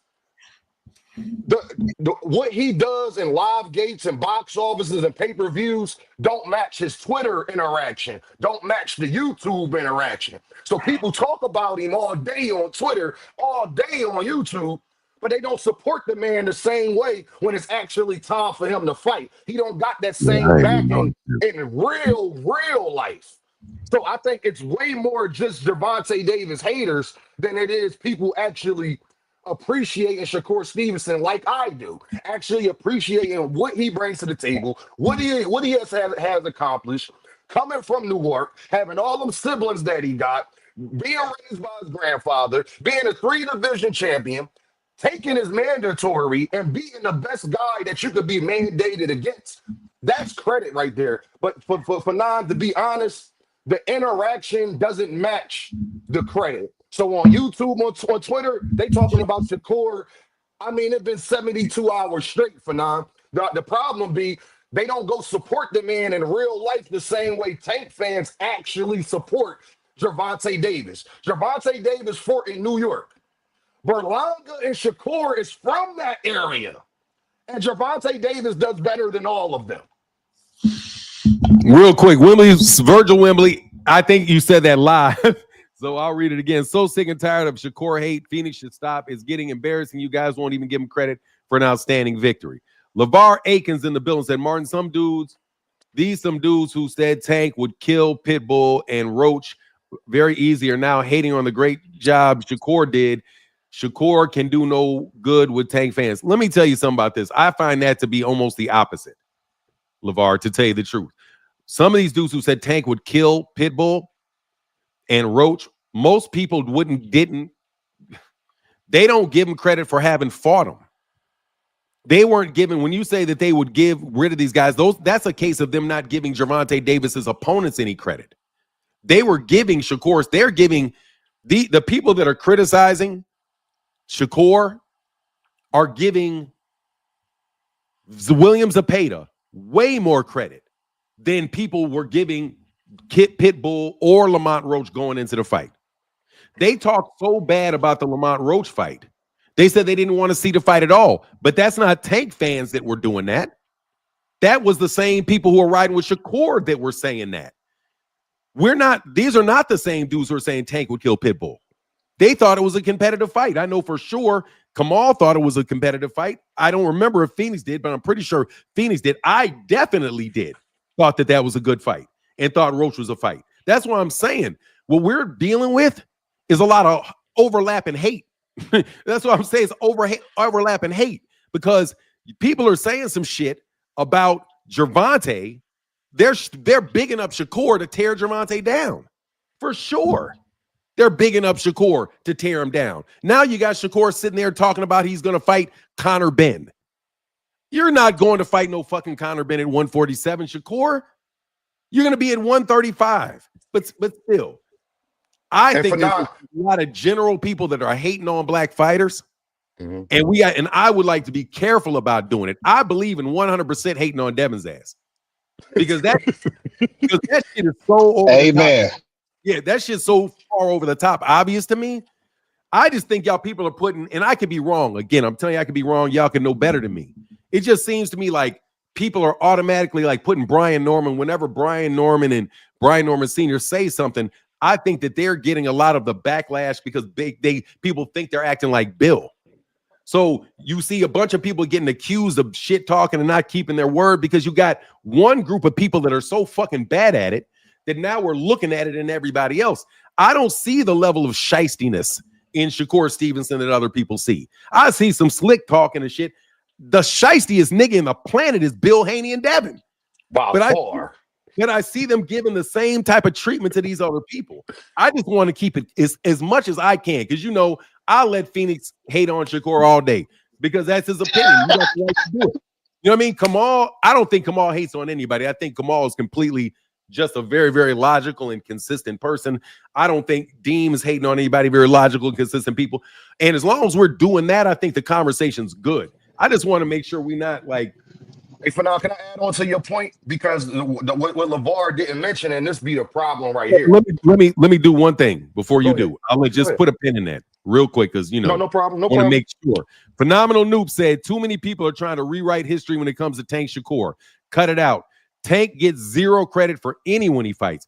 That is a true story right there. Gervonta Davis has never gotten the credit for any win in his career like Shakur is getting for beating William Zepeda. Now, that I would like to address with everybody in the panel and get your thoughts on that. Has Gervonta Davis ever won a fight where he received the celebration that Shakur Stevenson is receiving now? My answer is hell no. No. Hey, Fanon, let me add on to that point. The answer to that question is definitely no. But I could prove it, Fanon. When Conor Benn was talking crazy to Gervonta Davis, people was clowning Gervonta Davis and saying, you better not fight Conor Benn. Shakur do it, no criticism. Who he put LeVar had put in Lamont Roach and Pitbull Cruz. LeVar, those are two people that Shakur wants to fight as well. And that be my problem for now. Gervonta Davis will fight these guys first. Beat them. And then they'll criticize Gervonta for Ryan, Rowley, Lamont Roach, Pitbull Cruz, Mario Barrios, all of those guys. And then the guys that we want to see Tank fight, they'll try to fight the guys afterward, Devin and Gamboa, for example, and then give those people the same amount, give them all of this praise. When Shakur wanted to fight Pitbull, it was fine. When Shakur wanted to fight Frank Martin, he was a good fighter. Soon as Gervonta Davis fight him, Frank Martin is trash. Lamont Roach, nobody want to see the fight. Shakur Stevenson go on Twitter yesterday and say he want to fight Lamont Roach for 9. You know what everybody on Twitter saying? Oh, that's a great fight. Man, I'm telling you, Dean, it's those fucking bots. It's them fucking bots. I'm telling you, that's why just listening to how it like the frustration, it's the bots. Turkey Al-Sheikh is paying for a bunch of positive press on Shakur Stevenson right now. Absolutely. They're spending a bunch of money. But guess what's going to happen, Turkey? Shakur's fight flopped. Okay, that shit flopped like fuck. I guarantee you. The tickets didn't sell to that shit. Tickets didn't sell for that. People did not buy that shit on pay-per-view. No, they did not. So you're celebrating a performance, but everybody in the place should know that shit flopped miserably. So in the grand scheme of things, it's all a bunch of bullshit, botted up hype. Fortunately, just like Shakur, I'm glad Shakur is getting a little of it, but I don't believe that shit. Hunter Young said the big issue with these younger fighters like to talk too much. Shakur's mouth and skills do not match up. Yeah, people get annoyed when you talk too much. Hey, what's up, Southpaw? South 504, SO 504. You there? You still there? Bro, you muted. He's muted. Yeah, you're Oh, muted. can you hear me? Can you hear me? Yeah. Now you can't. Thank you, Deem. Yeah, you're Yeah, muted. what's up? What's up, Fanan? So I'm not about to come on here with no big kumbaya speech, but here's the reality of it. We as people, you guys, first off, how you doing, gentlemen? But we as people gotta stop that shit when it comes. Excuse my French, but we gotta stop tearing down one to big up the other.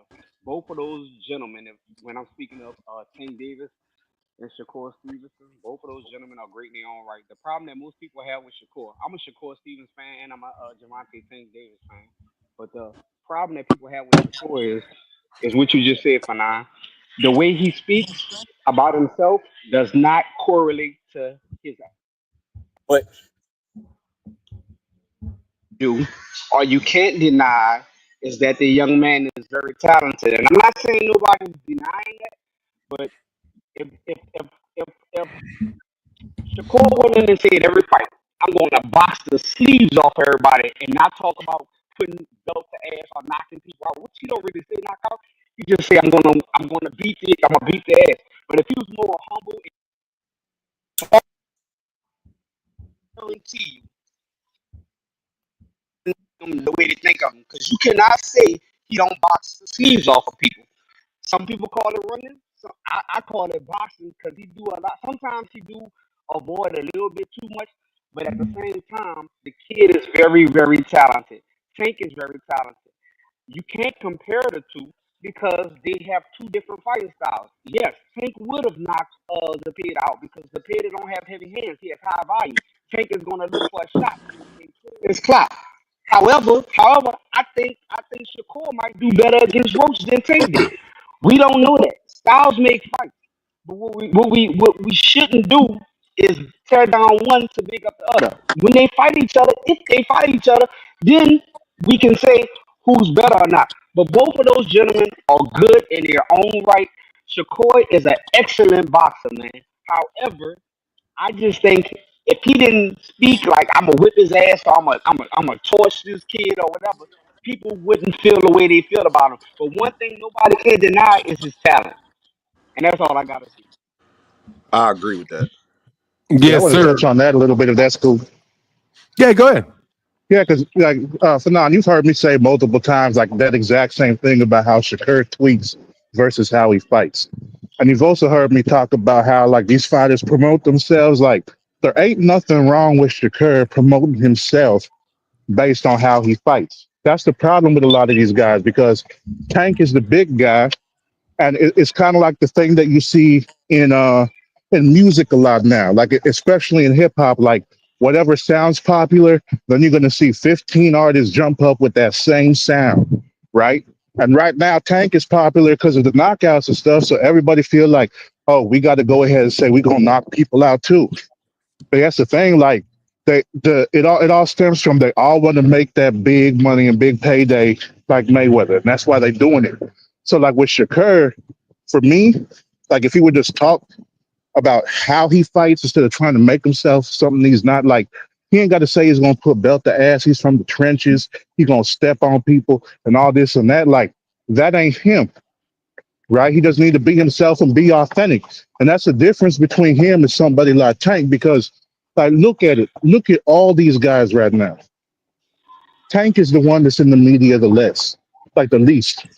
Like he's not going around interview to interview trying to hype himself up. He's not on 15 YouTube channels a day like Bill Haney. He's not tweeting, 200,000 miles an hour like Shakur. Like he just stay in his lane. But these guys are He all just, doing talking. And that's the but crazy Tank, part is can, like can I the say crazy part something, man? about, yeah, yeah, go ahead. I just want to say this, brother. Tank don't have to do that because Tank has a high volume of knockouts. Anytime if you could be the worst fighter in the world, let's say there's a fighter that has as many wins as they has losses, right?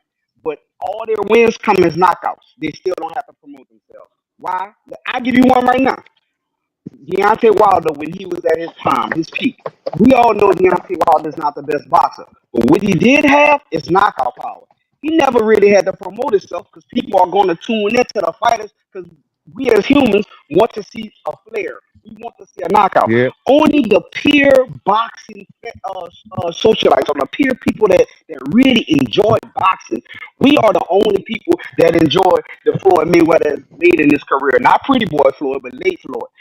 Money Mayweather. We are the people that enjoy the Shakur Stevensons. We are the people that don't only watch the upper body. Oh, look at what he's doing. Look how he's stepping in and out.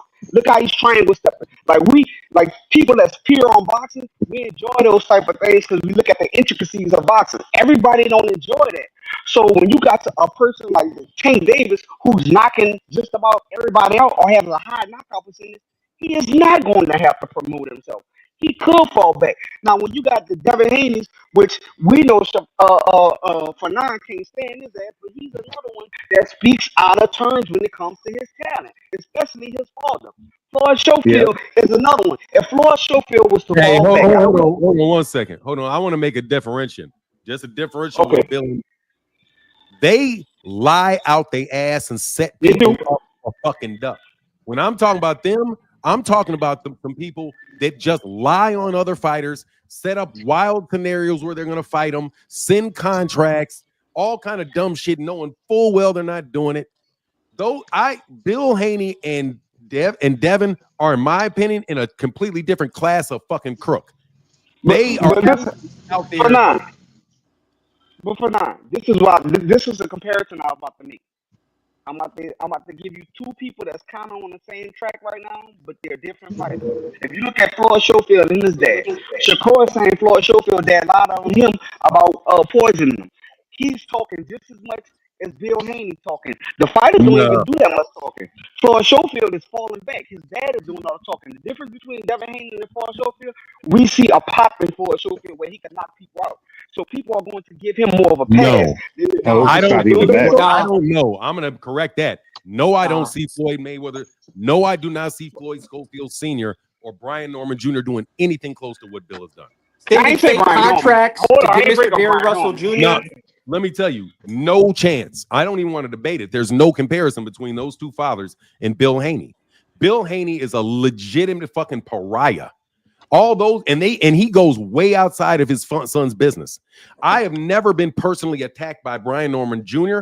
I've never been personally attacked by Brian Norman Sr. I don't hear them sending a bunch of bots to people's channels under fake names. They don't buy YouTube channels out and pay them to put out a bunch of trash 24/7. No, Devin Haney and Bill Haney specifically is a whole nother level of fucking asshole. Trust me. They are nowhere. Those two dudes shouldn't use. I think you're doing a major disservice by comparing Brian Norman Jr. and Floyd Schofield Sr. to Bill Haney. Those. What I'm saying is, let me tell you.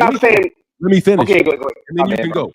What I'm saying is, with those two particular guys, I would say they're more like Teofimo Lopez Sr. and more like Danny Garcia's father or Robert Gross Guerrera's father. Those dudes were all loud and talking all that shit, but these dudes ain't out there snorting cocaine on the fucking Boxing Voice or wherever the fuck he was, acting all kind of crazy like this dude is. Mill City. He was he was sniffing on Mill City. Sniffing on Mill City, man. I was watching that live. Y'all comparing their morals, man. I'm not talking. No, I'm talking about the shit he does boxing channels. No, bro, I have a boxing channel. I've dealt with him. Right. I'm telling you from somebody that knows him.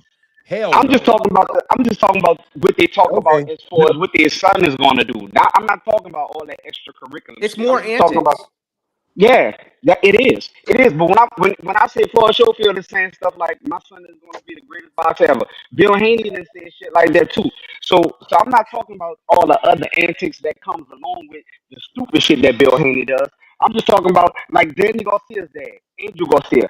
When you have these fighters who promote their sons more than their sons are promoting themselves, some of the sons are going to get ridiculed more depending on their fighting style. That's what I'm saying. Well, can I say this, disagree.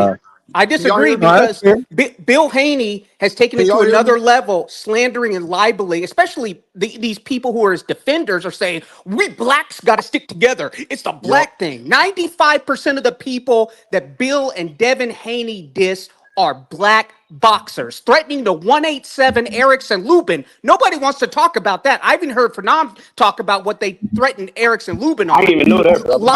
I don't know. What are you talking about? I didn't hear. I don't know that. Yeah, Bill Haney threatened to 187 Erickson Lubin. You can look it up. He Bill threatened. was talking, look, bro. You can look it up. Bill was talking loose like he was gonna 187 me. Fuck Bill. I know what kind of Bill ain't gonna do nothing. Slandering and libeling Mr. Gary Russell Jr. with a fake bullshit contract. Rest in peace to Batman, because Batman exposed his ass. Lying about Gary Russell, Mr. Gary Russell Jr., lying about Adrian Broner. We want to talk about resumes. AB went through the fucking ringer. He was the one who Yep. said PBC will put you through Godzilla, but you'll get paid for it. Okay. And then lying about Subriel Matias and Peter Kahn. I didn't like how Brian Norman Sr. acquitted himself when it came to Boots. I thought they capped on Boots and Bozy. I didn't like that, but they didn't do anything compared to what Bill Haney did. He's on a whole Well, nother level than these other guys. Okay, let me say let this. me tell him because he was responding to me at first. Because I was talking to him. We had a point All right, let Dean go about the real way the quick. fighters promote. Hold on. Yeah, go ahead, Phoenix, and then I'll move it to Dean. Go ahead. Okay, yeah. So like I get what he's saying, like as far as the knockout stuff and stuff, but that's not the thing. Like it's the authenticity. It's not that Tank got knockouts, like, and he doesn't have to promote himself. Is that he's authentic? He just be himself, and it just happens to be what a lot of people think is popular. Deontay Wilder, say what you want about him, he was being authentic. He said what he believed. He didn't try to play a character. He didn't try to be nobody else. But that's I could the agree with difference that. between them and somebody like Shakur or like Devin. They keep on trying to portray something they're not, and that's what turns the fans off. It's not even the fact that they don't get knockouts, because look at Floyd. His knockout percentage at what, 26 in 50 fights, so a little bit over 50.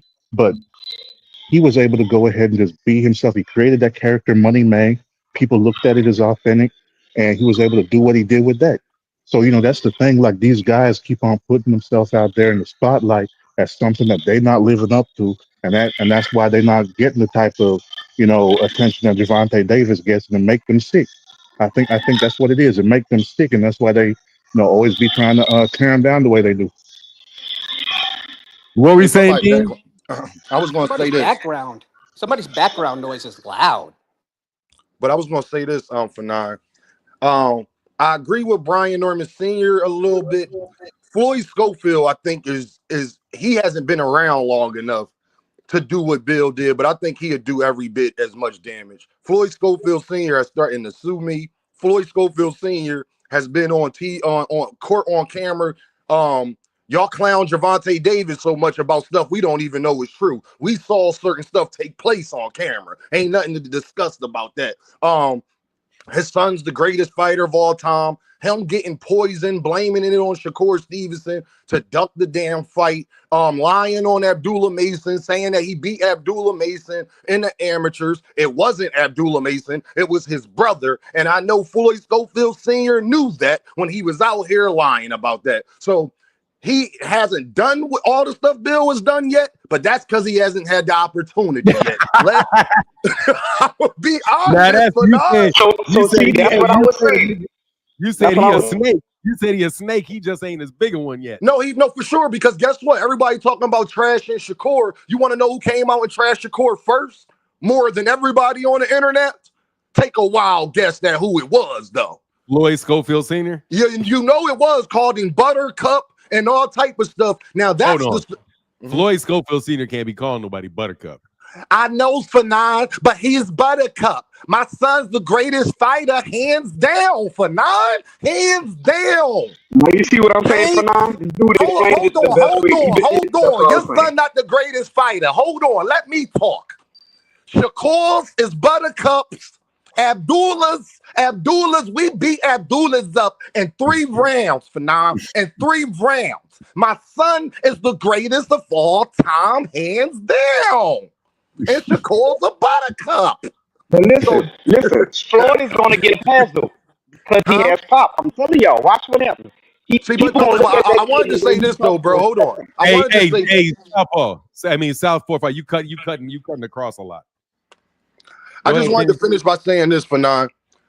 These guys are hurting their son's career, but at the same time, Fanon, I'm a grown man, and I grew up a little differently, Fanon. So I don't give these young guys that's 25, 24, 26, 27 years old, and we hold their hand as if they are children. They are not children no more. So if your daddy is out there doing all of that, it's your job to put a stop to it. You want to know how I know that, Fanon? Yeah, it is. Because we've seen this before.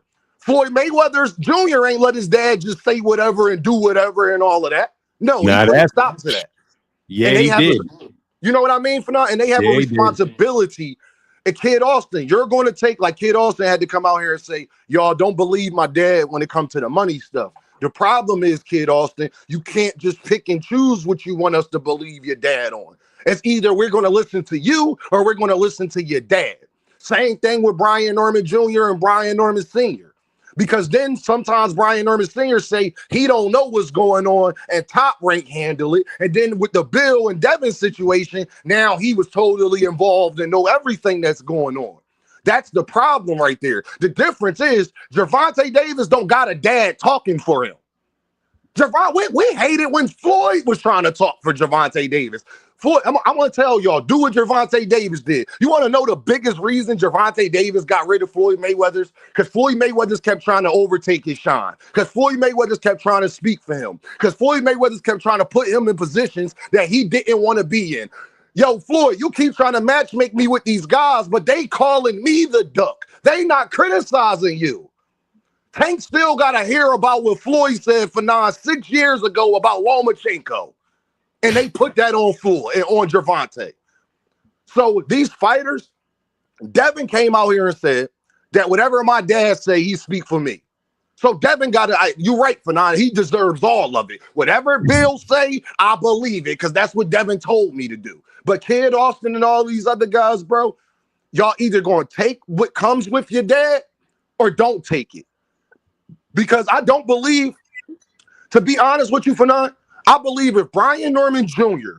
would have solely been in control of him and Gerard in his fight, I think we would have got that fight. I don't think Brian Norman would have turned down to 1.7. But when you got daddy in your ear and telling you how to go, bro, we don't need Brian Norman Sr. for 9. Brian Norman Jr. got enough personality himself. I don't know if y'all have heard the young man Yeah, talk. he does. He's a funny dude, bro. I've been He's a funny dude.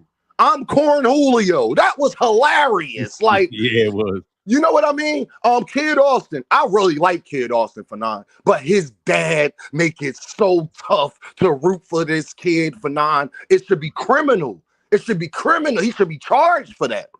Kid Austin is a nice, humble, stay to himself. For 9, this man out here talking about he hypnotized his son and spirits walking the ring. He a spirit, gang. Shout out to Greg Hackett. Spirit gang? Can you explain? Spirit gang. It's a joke you don't get. The people in the comments get it. It's okay. My point is, Fanon, when you doing stuff like that, you stopping us from really appreciating Kid Austin. You stopping us from appreciating Brian Norman Jr. because the dads want to be the star. The difference is Gervonta is the star. Canelo dad don't talk for him. David Benavidez dad around. We love David Benavidez, how he talk. He don't need his dad to do any of that. The problem be, they act like, Fanon, that these guys are the only boxing dads. Most Lamont Roach has a dad. Gary Russell and them, rest in peace, they had their father. Look at Vargas. Look at Abdullah Mason. The list goes on. You don't have to do what you're doing. They choose to do that, and I deliberately think they don't care what they sons got to deal with for 9, the backlash of it, because they so worried about theyself and putting theyself in the spotlight. Well stated. Kamal, you got anything on that? Yeah, I agree with a lot of what Deem said. I don't fall into the Abdullah Mason hype. I think that's way too premature on the guy. We have questions on his chin. I don't know this guy that he's fighting from the UK who's undefeated. Maybe that'll be a good test. But a lot of what Deem said, I agree with. With regards to Shakur, though, and Fanon, you and I weren't disagreeing much. Maybe I was not, letting you finish in some ways. And with regards to these fathers, is the fact is Shakur doesn't do himself favors when he disrespects guys like Pernell Whitaker and Ray Robinson. That's when there's a lot of he builds up a lot of bitterness and a lot of bad will. That's the term I use. You know how you can have political capital. He builds up political bad will when he disrespects Ray Robinson and the Oh, it's comments that terrible. he makes when he does what he did with the Errol Spence fight, where he was complaining, being a bitch about PBC not putting him in the video when with Crawford versus Spence, that kind of stuff. That's what his actions and his attitude is what gets people on him. And I 100% disagree with the guy Southpaw who got off the line. Deontay Wilder was not getting the same kind of hype that that Tank Davis was getting. Deontay had to hype himself up. That's what he did. The bomb squad. That was one of the things he used to build himself up because corporate media was telling you that he was a bum. Corporate media was telling you that he wasn't fighting anybody. Corporate media wasn't telling you that he was breaking the heavyweight title defense record. They weren't telling you that. Period. So Deontay wasn't getting the shine or anywhere near the level that Tank gets. Tank is a unique individual. He has the culture behind him. I wish Deontay got a tenth of the attention and the views and the publicity that Gervonta does. Gervonta can release something of his hair where he's straightening out his hair and it goes viral on Instagram or Facebook, whatever people are looking at. So it's not just about knockouts and it's not about fighting styles. Let's not oversimplify why certain people get criticism. You either build up goodwill or you build up bad will. And I'll end with this, Fanon. I wasn't disagreeing with you that Floyd didn't have kind of match made fights. He did, especially against Latino fighters. I was the one who was clamoring for him to fight Demetrius Boo Boo Andrade. I wanted him to fight Keith Thurman. Because Keith Thurman was his mandatory, same way, and this is where I disagree with you for now. Robert Guerrero was his mandatory. It was not like, No, that's fair. and that's why I disagree with you on Shane Mosley, because I said I agree with you on the overall point, Fanon, and I'm sorry if I didn't articulate well. I'm not as articulate as you. Floyd did match make, but we've got to look at who was mandatory, and we got to look at with the Shane Mosley story. Shane Mosley was bigger than Floyd, and Floyd had been calling him out. And there's that interview with is it Max Kellerman, one of those dudes, not Jim Lampley, but Harold Letterman, one of those guys, where Shane was saying, "I got to get my tooth fixed. I got to see the dentist." It was after he fought somebody, and so Floyd had been calling out Shane. Now people slander Floyd and libel him and say that he was ducking Shane for years. No, Shane was the bigger guy, and Floyd had been calling him out. And Shane only agreed to fight Floyd whenever Floyd was the bigger guy, and it benefited him economically. So he did choose Latino fighters there towards the end because I wanted him to fight one guy who was Spanish speaking. I wanted him to fight was the biggest. I was his biggest fan, Sergio Martinez. He and Sergio Maravilla Martinez, I was Sergio Martinez's biggest fan. That would have been a great fight. I think Floyd would have beat him and won title at middleweight. He didn't take the fight. So Floyd did not take the mandatory like Eris Landy Laura, who was his mandatory, who I wanted to see him fight. It would have been a boxer's dream, but he did select and choose certain fights towards the end. But even the fights that he and to a certain degree Pacquiao chose, they were nothing on the level of what Canelo's doing in terms of cherry picking, and they went through a much even earlier in their career. Both him and Pacquiao went through much different things than Shakur and these other guys. Even Tank did the tougher fights. So when there's not, to me, at least on my side, there's not hate for Shakur Stevenson. There's context because he's building up what we call political bad will when he disrespects Pernell Whitaker, disrespects Robinson, saying he only fought white guys and making fun of him, struggling with an all-time great in LaMotta. It is that kind of behavior. Then he disrespects Tank for fighting Lamont Roach, but says he put money on the draw. So which one is it? He's at the fight saying that he knew Lamont Roach would put up a great fight. He put money on him. He knew that Lamont Roach was a decent fighter. But then he's trashing Tank beforehand, before the fight. Same thing he did with Frank Martin. And so the corporate media and these fans on YouTube are saying, "Oh, Lamont sucks. He lost to Jamal Herring." Well, that was years ago. When I compare that fight to somebody like a William Zepeda, Tevin Farmer Fanon was his previous two fights. That's different than comparing a one-off loss where you can improve years ago. That's the difference. I want to get your thoughts on that, Fanon. Thank you for the time, as always. No disrespect. I just think we were. Oh man, we good. I We wasn't close. letting you finish, and my apologies. I was agreeing with you about him selecting flat-footed, so-called Latino fighters towards the end, even though some of them were as mandatories. We have to put caveats on that. And he did duck Laura and Thurman because those were his mandatories. And he didn't. He could have taken the middleweight title from Martinez, which would have been great. I want to get your thoughts on all that and what I said about Shakur and the political bad will. With that, I'm out. Thank you. Okay, for sure. All right, man. What's up, Dean? Hey, Fanon. Man, I just want to tell you this, Fanon. We missed you out here, big dog. I like when you be doing your lives, going straight. I know everything you was dealing with when it comes to your pops and everything, man. I hope he's doing amazing. Hope everybody in the family doing okay, man. For real, Fanon. Appreciate you, man. Because I'm gonna be honest, Fanon, you a major voice out here. And I kind of get caught up when I go missing for a while, and people like, Dad, Dean, we be needing that perspective. Fanon, you got a particular perspective on boxing that is unique in a lot of ways, Fanon. So I don't never want you ever underestimating that, man. Because like people like me, I learned a lot from watching you over the years. And that's just me being honest with you, Fanon, for real. Appreciate you, man. But I just wanted to this Shakur thing, Fanon. I want to touch this first. The flat-footed Mexican thing, y'all. Do y'all understand without flat-footed Mexicans, boxing don't exist? We got to stop with the flat-footed Mexican things and disrespecting them and how much they play a factor in boxing, y'all. You got that right. Them flat-footed Mexicans beating the shit out them Brits. I mean, time for generations. Okay? For generations, all right? We need everybody is my point. I don't like everything that Shakur does, Fanon, but look what Tank going through. I don't like everything Gervonta does. The wearing of purses when he said, well, who Shakur for it? I don't like none of that stuff either. But what we got to do is just appreciate these guys on the way up. We could be critical of them, and that's the problem that I got with a lot of fans.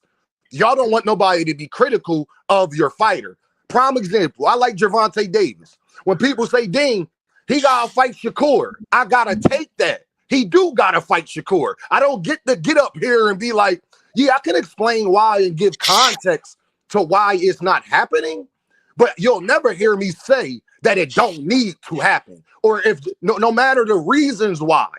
If we don't never get that fight, I'm blaming Shakur and Gervonta Davis. I don't care why 5 years from now, Fanon. That part won't matter who was wrong and who wasn't. All I know is y'all two men ain't give us what we wanted, and y'all knew that we wanted it. Simple as that. Because y'all really got the power. Yeah, the promoters, the networks. But if y'all don't sign, my dad taught me this a long time ago. Ain't nothing in this world more powerful than the strike of a pen. It's not a bullet. It's not none of that. It's the strike of a pen. That's the most dangerous thing in the world. You'll catch it later. So these guys, y'all can go up here and make these things happen. Like I said, I don't like everything Bud Crawford do, Fanon, but I got to give Bud Crawford credit for getting on the phone with Earl and whatever they worked out, making it happen. Then with Shakur, that's what you got to do. Go ahead and do it. Williams Zepeda, it was a great fight. Shakur tried to fight Kid Austin. Kid Austin backed out of the fight. But the problem be for now is that Shakur fans want context when it comes to that. But when we say, well, Lomachenko backed out of the fight and said that tens of millions of dollars couldn't get him to get back into the ring, they don't want to put context to that. They'll shoot to the heavens that Loma didn't fight Shakur. And then when Gervonta want to fight him, well, it's Tank's fault. He should have fought him 6 years ago. And then I'll be like, well, the A-side, B-side thing. 6 years ago, Gervonta Davis wasn't the A-side. Lomachenko was. That just be the problem. We got to enjoy these fighters and what we get. I know that Shakur knows that we want him and Gervonta Davis. Excuse me. I know that Gervonta Davis knows that as well. He got business to handle. Let Gervonta handle his business, and we'll pick this up later. Because, Fanon, I remember when people were saying Pacquiao, Floyd waited Pacquiao out. It's been 15 years, and Pacquiao about to fight this Saturday. The lie detector determined, Fanon, that was a lie. Okay, his ass. If he was waiting his ass out, he'd still be waiting. Hey, let me read these couple. Let me get a couple super chats, man. Ralph Chestnut yesterday said for channel support, my guy. Labar said, since when is talking trash a bad thing? Ali told the world that he's the greatest every week. Roy Jones, Mayweather, a lot of did it over 7 years, but Shakur can't be confident. And then my guy, we'll address that for sure. I got to roll off in a second. Deem said, nah, Deem, I can't blame Bill for Devin and the prostitute. I hear that. Bill ain't. I think Phoenix Assassin got a good point on it. You can't play, or if you can blame Bill for the prostitute, he's even worse than I thought he was. I mean, he said he was a pimp. Yeah, but I mean, you know what I'm saying? Like, if you're going, if if your daddy sells weed, where are you going to get your weed from? Dave Williams said, "This isn't the era of old when fighters had to fight each other. These fighters' goal is to stay undefeated, which ends Floyd's argument that he's the GOAT." And then, hey, thank you for being a member for 35 months, bro. Thank you, David Williams. And my guy, Phoenix Assassin, said, nah, Floyd wasn't going to 160 for Sergio Martinez. He couldn't even hit 152 for Canelo. Floyd doesn't drop 30 pounds to make weight. Nah, he stays at the weight. And my guy, Jeep Red Boy in the building with the $10 holler, brother. He just be for the love of the game. Thank you, brother. Go ahead, Dean. Fanon, before you get off, I'm glad you're the right man I wanted to talk to. Now, I don't normally ask you, Fanon, to make a video or speak on something, but I'm going to request it for you, and I think that you're going to like this, Fanon. Mm-hmm. Hold on real quick. You remember Devin Haney and Ryan Garcia and how much Devin Haney fans cried to the heavens about eye strain and 0.66 nanograms and all of that, right? Yeah. Fanon, have you seen anybody make a video crying for justice for David Morrell? You got people saying David Morrell should rematch a man who was roided up with the real pack, Fanon. The real pack. That Russian pack, okay? The Russian backwood pack, Fanon. And then guess what? You have people, Fanon, really taking this fight serious, saying David Morrell got gifted a win against a steroid user, you fakes. Where's the pride? He shouldn't have even been in there, Fanon, with that roid user who about to be suspended for 2 years. But ain't nobody crying for David Morrell. Oh, hold on. Kamal, I'm not going to forget you. I got it written down. Political capital and bad will. I've got it written down. Political captain and bad will on Shakur. I have you. I'm going to comment on that for sure. I want to let Dean finish up, though. David Morrell, ain't nobody made a video, had a panel, called the New York State Commission. None of that, Fanon. None of it. They said David Morrell was gifted a win and he got to tighten up. But I guess he slipped too. Like they try to give Shakur Stevenson and say Shakur Stevenson slipped. I guess David Morrell slipped too when he got hit with it. What's up with everybody? Let me get this right, man. David Morrell, because I didn't pay attention to that particular fight. The particular guy that tested positive before his fight, yes, it got canceled. Why did the original opponent originally get canceled? It was because it was a performance test. He failed. No, the guy fought. I know he fought him, but he's facing a 2-year suspension. Yeah, he's facing a 2-year suspension because he popped dirty for the real pack, the Cumbuterol, HGH, the real pack, Fanon. And he tested positive for that before the fight. Yeah, before the fight. And they let the fight go on? It wasn't before this particular fight. Oh, it was a fight before last. Okay. Yeah. Yes. So, like, they just discovered that he did it a couple of fights ago, and now he's going to get suspended. Oh, he's a juicer. He a juicer. Yeah. And nobody cried for David Morrell, Fanon. It wasn't a panel. It wasn't a video. It wasn't nothing. Actually, you had people saying he should rematch the man, and he was gifted a win. But when Devin was in there with a guy who never popped dirty, his first 2 tests was clean. The last one was dirty, had 0.6666 nanograms in it. They cried to the high heavens. I'm bringing this up, Fanon, to show you that they just you're broken it up. You're breaking up. You're breaking up. Yeah, breaking up bad, man. Real bad. No, it's bad. Hold on, Fanon. That's better. I can hear you now.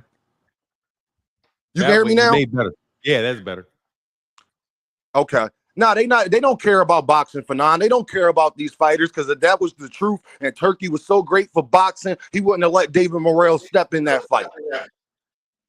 Ain't nobody make a video, ain't nobody cry for him, ain't nobody say nothing, when actually his was even worse. Because David Morrell, you don't know what the guy, because mind you, Fanon, the guy didn't get caught until right before the fight. So he didn't even know he was caught yet. So we don't know what he was, how he was in that fight, and they continued to let that man fight. So I just wanted to get your thoughts on that, Fanon, the fake double standards in boxing, how when Ryan Garcia popped dirty, it was tabloids, it was on TMZ and everything. David Morrell actually fight a steroid user. Nobody says nothing. But watch this, Fanon. But he beat him, though. Devin fans, David Morrell beat a steroid user. Okay? He didn't get dropped 7 times. He was able to duck a right hook. He was able to duck a left hook. And I'm out with that, Fanon. That's all right, bro. Get back, man. Good talking to you, Dean. Man, all right, bro. You too, man. Yes, sir. All right, real quick. Hey, well, first, on the comment about Shakur Stevenson and the political bad will, I agree 100% with that. I do think that you can have some people be ambivalent towards you, and ambivalence is just as bad as people being negative. You know what I mean? People are going to buy your stuff if they really want to. But yeah, absolutely. I agree 100%, man. I agree 100%. I think it is also thoughts about Floyd opponents. I've never, ever, ever criticized Floyd Mayweather for his selection of his opponents and what he did in his career. But yeah, there's a lot to combine the two points. Gervonta Davis and Floyd Mayweather Jr. in the center of the negative eye of the boxing media. The boxing media are there in large part. Some people are neutral, like guys like Boxing and Barbecue. I love his Twitter page because he's always if the news is out, he's putting it out. If he's saying something good. You know what I mean? There's a lot. We don't have that in the media, man, where they're saying anything good about some of these fighters. But when the promoter or Turkey Al-Sheikh or whatever, are behind it, then they push out. They force the media the media goes along with their line. So there's never been a really big a positive megaphone for black fighters. So black fighters tend to have to act buffoons in order to get noticed. But Floyd fought very tough competition. And you're right. There was some incidences where if Robert Guerrero was his mandatory, okay, cool. I'm 100% with that. And Kamal would know better than I about some detail like that. But yeah, man, that's my general take on the whole thing, man. But look, I'm going to get up out of here. Much love to everybody in the chat, everybody in the super chat. Thank you guys so much for supporting. We'll be back tomorrow. I certainly hope we get this fight done between Shakur and Gervonta. I hope they get the fight done with Gervonta and Lamont Roach, even though I ain't going to lie, bro. Hey, he can go straight at it with Shakur as far as I'm concerned. Anyway, but with that, I'm out. Have a wonderful, wonderful day. Deuces. Hope you enjoyed the show. Thank you for supporting me.